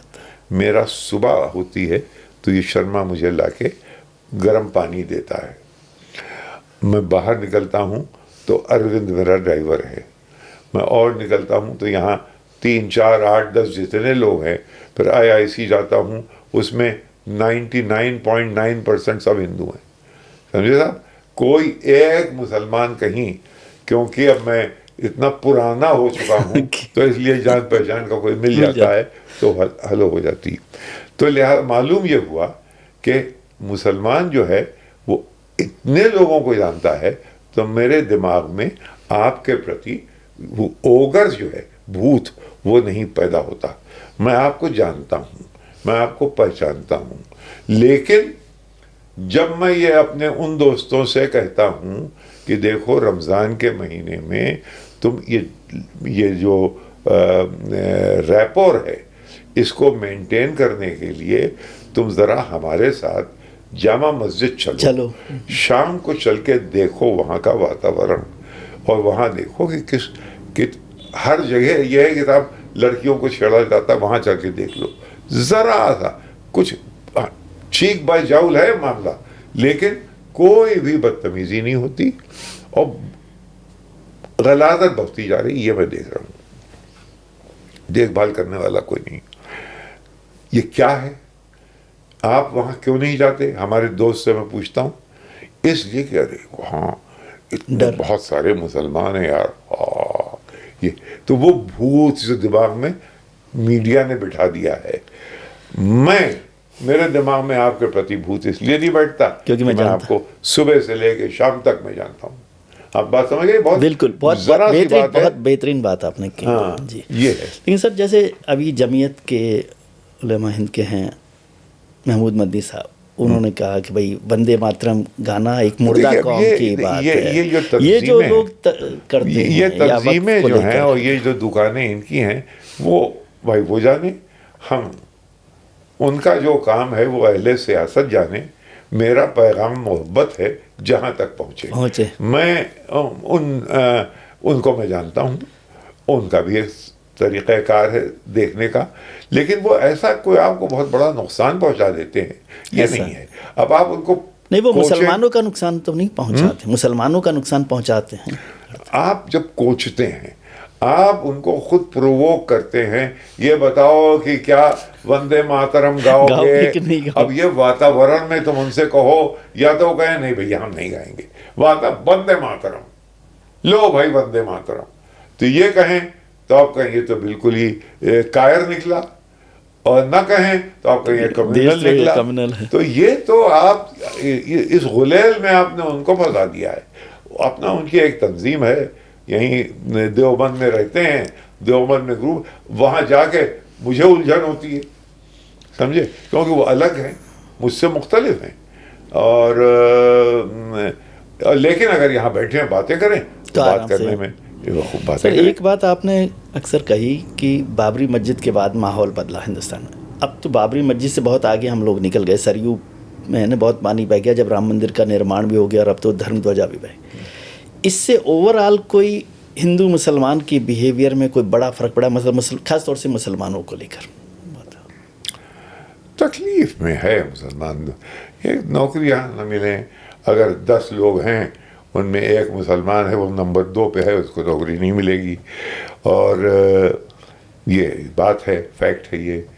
और दूसरे ये कि ये एटमॉस्फेयर अच्छा नहीं है ना, कि भाई आपका नाम लेते हुए वो डरे, अपना नाम बताते हुए डरे, ये तो अच्छी बात नहीं है ना।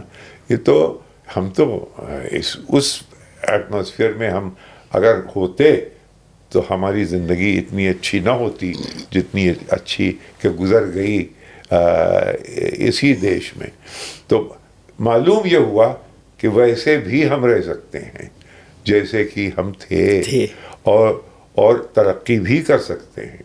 और मैं आपको एक बात बता दूं कि जियोलॉजिकल टाइम 5000 साल पुरानी सभ्यता जिस मुल्क की है, वो मुल्क, उसको आप 70 साल के एक्सपीरियंस में मत, पैमाने में मत नापिए। ये आज ये बादल छट जाएंगे, बादल ये हमेशा ही तो काले न रहेंगे, ये आप समझ लीजिए। इसलिए कि अगर आप नहीं बदलेंगे तो दुनिया बदल रही है। अब दुनिया इस वक्त उस जगह पे है कि आपकी खुद की, हमारी सरकार की सिट्टी बिट्टी भूली हुई है। समझ में ये नहीं आ रहा कि हम इनको पकड़ें दामन के न पकड़ें। अब झूठ बोल रहे हैं कि नहीं ये तो हमारे दोस्त हैं, कोई नहीं है, कोई नहीं है। चारों तरफ करीब के मुल्कों को देख लीजिए और दूर के मुल्कों को देख लीजिए। आज बड़ी वो है कि पुतिन साहब आ गए तो अब थोड़ी सी जरा जान में जान आई है कि भाई हमारा कोई है। तो ये प्रेशर जो है ये चेंज करेगा। हमारा चीन से हमेशा रहेगा झगड़ा, गलत वो जो, क्योंकि ग्लोबल इक्वेशंस इतनी बदल गई, तेजी से बदल गई। हमने अपने अंडे जिस बास्केट में रखे थे, उस बास्केट की जो नेट है अब वो ढीला हो रहा है। अब आप उसमें से अंडे उठाइए और इधर उधर डिस्ट्रीब्यूट कीजिए, और इधर उधर डिस्ट्रीब्यूट करिएगा तो जो आपके मोहल्ले के लोग हैं उनसे भी कुछ वार्ता करना पड़ेगी आपको, और वो चीन से भी कुछ आगे, वरना ब्रिक्स अगर G7 से इतना आगे बढ़ गया, समझे, G20 दो चीजें चल रही हैं इस वक्त। एक है नैरेटिव जो कि वो कंट्रोल करते हैं, वेस्ट कंट्रोल करता है, इनके पास नैरेटिव नहीं है। फैक्ट्स ये कंट्रोल करते हैं, ये जो रियलिटी है वो ये है, और वो ये अभी नैरेटिव में तब्दील नहीं हुई है। हम लोग जो हैं वो सब्जेक्टेड हैं उसी नैरेटिव के जो कि फैक्ट से अलग है। मसलन कि हम ये, हमारे यहाँ ये कोई पेज 1 पे नहीं लिख सकता कि दरअसल यूक्रेन की जंग खत्म हो चुकी है। कोई नहीं लिख सकता कि नेतन्याहू साहब जो हैं वो बैकफुट पे हैं, बैकफुट पर है। हार चुके हैं दोनों जगह, नहीं कह सकते हम, लेकिन ये फैक्ट है। अब ये जो, और हमने हाथ पकड़ रखा था नेतन्याहू का कि वो हमारी जिंदगी भर रहेंगे, नहीं रहेंगे। इस वक्त उन्हीं को डरे हुए वो तो हैं, खुद ही परेशान है। डरे हुए हैं कि अमेरिका के सपोर्ट के बगैर इसराइल के अंदर कैसे? ये शक्ति नहीं है कि वो कुछ खड़ा कर रह सके सके, जो अभी तक करता रहा है, अब आइंदा न कर पाएगा। ये आज सईद नकवी से आप सुन लीजिए, इसलिए कि वो रिश्ते बदल रहे हैं। अरे भाई, वहां के इस यहूदियों का सबसे बड़ा गढ़ है न्यूयॉर्क, तेल अवीव के बाद सेकंड लार्जेस्ट जूइश पॉपुलेशन वहाँ न्यूयॉर्क रहते में है। न्यूयॉर्क के मेयर के इलेक्शन में कौन जीता? ममदानी, जोहरान ममदानी। कैसे? तो ये जो दुनिया बदल रही है वही यहां भी बदलेगी। और ये किस्से आप देखेंगे है यहाँ। कमजोरी जो है वो ये है कि साहब एक फैमिली है, गांधी फैमिली, वो सोनिया, राहुल, प्रियंका, तीनों के पास 3 बंगले हैं लटियंस दिल्ली में। उनसे मुझे कोई बैर नहीं है, लेकिन मैं बिल्कुल ऑब्जेक्टिवली, इनके बाप तो मेरे दोस्त थे,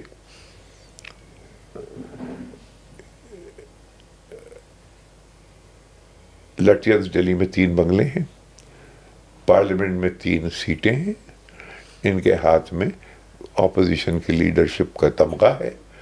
इनको ये 3 चीजें, इसके आगे और कुछ मिलेगा नहीं, इससे आगे ये कुछ चाहते नहीं हैं।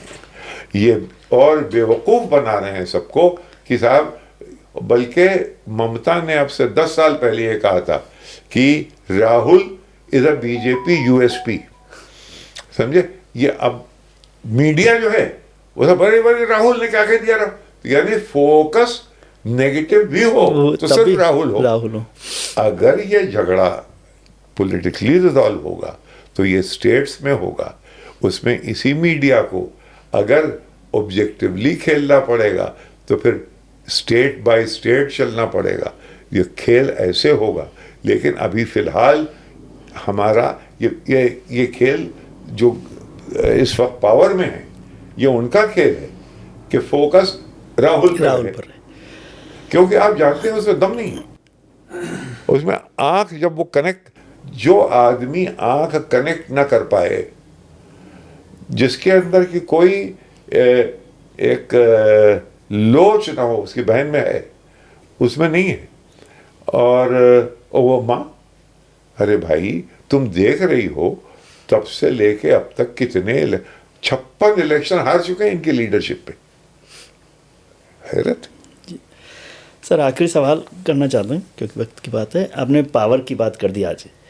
एक बेसिक सवाल, क्या आपको लगता है कि जो हिंदुस्तान बदल रहा है वो प्रधानमंत्री नरेंद्र मोदी की लीडरशिप में बदल रहा है? बदल रहा है मतलब मैं केवल इकोनॉमिक सेंस में नहीं कह रहा हूँ, social, political, religious, sub level पर क्या हिंदुस्तान बदल गया है या बदल रहा है? क्योंकि सारा दोष आप वहाँ पर लाके रोकते हैं। आपका मतलब जो लोग एक तबका, एक मिडिल क्लास का अंक बड़ा,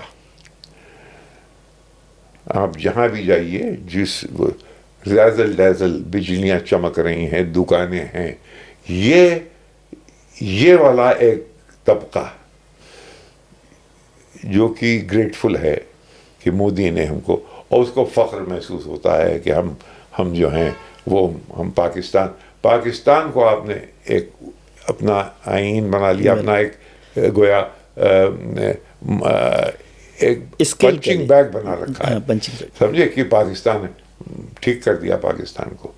देखा आपने, हमारी टीम ने उनको पीटा लेकिन हाथ नहीं मिलाया। अब ये कोई बात है? ये कोई सभ्यता है? ये ऐसा घटियापन, ये कब तक चाहिए? और अगर इसी को आप समझ रहे हैं कि आप एक नेशन ऐसा बना रहे हैं, तब भाई आपको मुबारक हो ये नेशन। हमारे लिए तो ये गाड़ी रोको, हम उतर जाएं। बहुत अच्छे हैं थे हम। सबसे बड़ी खराबी हमारी लीडरशिप की जो है वो ये है कि अरे वो चीन हमसे आगे चला गया, अरे देखिए फलाना हमसे, हम सबसे अलग हैं। अपनी जेब से आप करेंसी नोट, के हमेशा लोगों से कहता हूं करेंसी नोट निकाल के देख लो, 17 जुबानों में लिखा हुआ है, 17 जबानों में वो लिखा हुआ है, आप हर डिनोमिनेशन, समझे, और उनमें अक्सर जुबानें वो हैं जिसमें क्लासिकल लिटरेचर्स हैं। ये है आपकी वैरायटी जिसको लेके आप चल, ये एक सिविलाइजेशनल यूनिट है। आप वेस्टफेलियन नेशन स्टेट नहीं हैं, वहां की तरफ आप बढ़ रहे हैं। तो ये सब सोचना पड़ेगा। लेकिन हमने एक फतूर, नहीं नहीं ये ना कहो, फिर तो हम टूट जाएंगे, ये ना कहो। तो अगर ये कहने से हम टूट जाएंगे तो फिर टूट जाएंगे। लेकिन फैक्ट ये है कि हम एक सिविलाइजेशनल यूनिट हैं, हमारे अंदर वो वैरायटी है जो यूरोप में नहीं है, वो हमारे अंदर है, मौजूद है। और लेकिन धीरे धीरे धीरे हम इस बात को रियलाइज करेंगे, ये हमारा ये फेडरेशन को मजबूत होना पड़ेगा। हम फेडरल यूनिटरी स्तंभ को आप अगर मजबूत करेंगे तो देश टूट जाएगा। आप कभी जाके साउथ में खड़े होके देखिए लोग बात क्या करते हैं आपके बारे में। दिल्ली में इतनी ज्यादा, इतना सेंटिमेंट एंटी नॉर्थ है, हाँ, कि कोई हद नहीं। बुरा है ये, वो इसलिए कि आप उनको हम लोग एक फेडरेशन हैं, हम फेडरल इंडिया हैं, फेडरल इंडिया हमारे अंदर बहुत ही वैरायटी है और उस वैरायटी पे हमें फख्र है। लेकिन आप उसके नहीं, उनको सब कुछ निचोड़ के एक कर दूं, वो नहीं होगा, वो हो नहीं पाएगा। तो नतीजा, मैं तो अक्सर ये कहता हूं विजय कि भाई हिंदू राष्ट्र ले लो, तुम्हें क्या चाहिए मैं लिख दूं, ले लो। मुश्किल ये है कि तुम ले ना पाओगे। अगर हो जाए तो झंझट तो छूटे। हमारी पालुक तक भाई ये हिंदू राष्ट्र है, उसमें हम यहां हैं, इत्मीनान से हम रहने लगेंगे। यहीं नीचे ही कर दो, हम इत्मीनान से तो रहेंगे, सांस तो लेंगे। लेकिन तुम यह कर नहीं सकते, हिंदू राष्ट्र बन नहीं सकता। नतीजा यह है कि कंटिन्यूअस झंझट है, ये एंडलेस लड़ाई है, ये एंडलेस इंस्टेबिलिटी है, ये एंडलेस यही है कि हम खेलेंगे हाथ नहीं मिलाएंगे। ये ऐसे देश बनता है, ऐसे सभ्यताएं बनती हैं, ऐसे कविता बनती है, ऐसे लिटरेचर बनता है। तो आप कुछ अच्छा फ्यूचर देख रहे हैं कि नहीं देख रहे हैं? कुछ फ्यूचर बेहतर देख रहे हैं कि नहीं? फ्यूचर में यही मैंने कहा ना कि ये अंदर से जो ये कोशिश कर रहे हैं, ये तो होगा नहीं, इसके वजह से इंस्टेबिलिटी रहेगी। लेकिन जो गुंबद घूम रहा है उसकी वजह से एक चेंज इम्पोज होगा, आपको बदलना पड़ेगा। और फिर तो इसीलिए मैं कह रहा हूं कि 5000 साल वाले मुल्क को 70 साल के एक्सपीरियंस से मत नापो। ये अभी का जो एक्सपीरियंस है ये बहुत छोटा है और एक मुल्क के लिए बहुत कम उम्र है ये।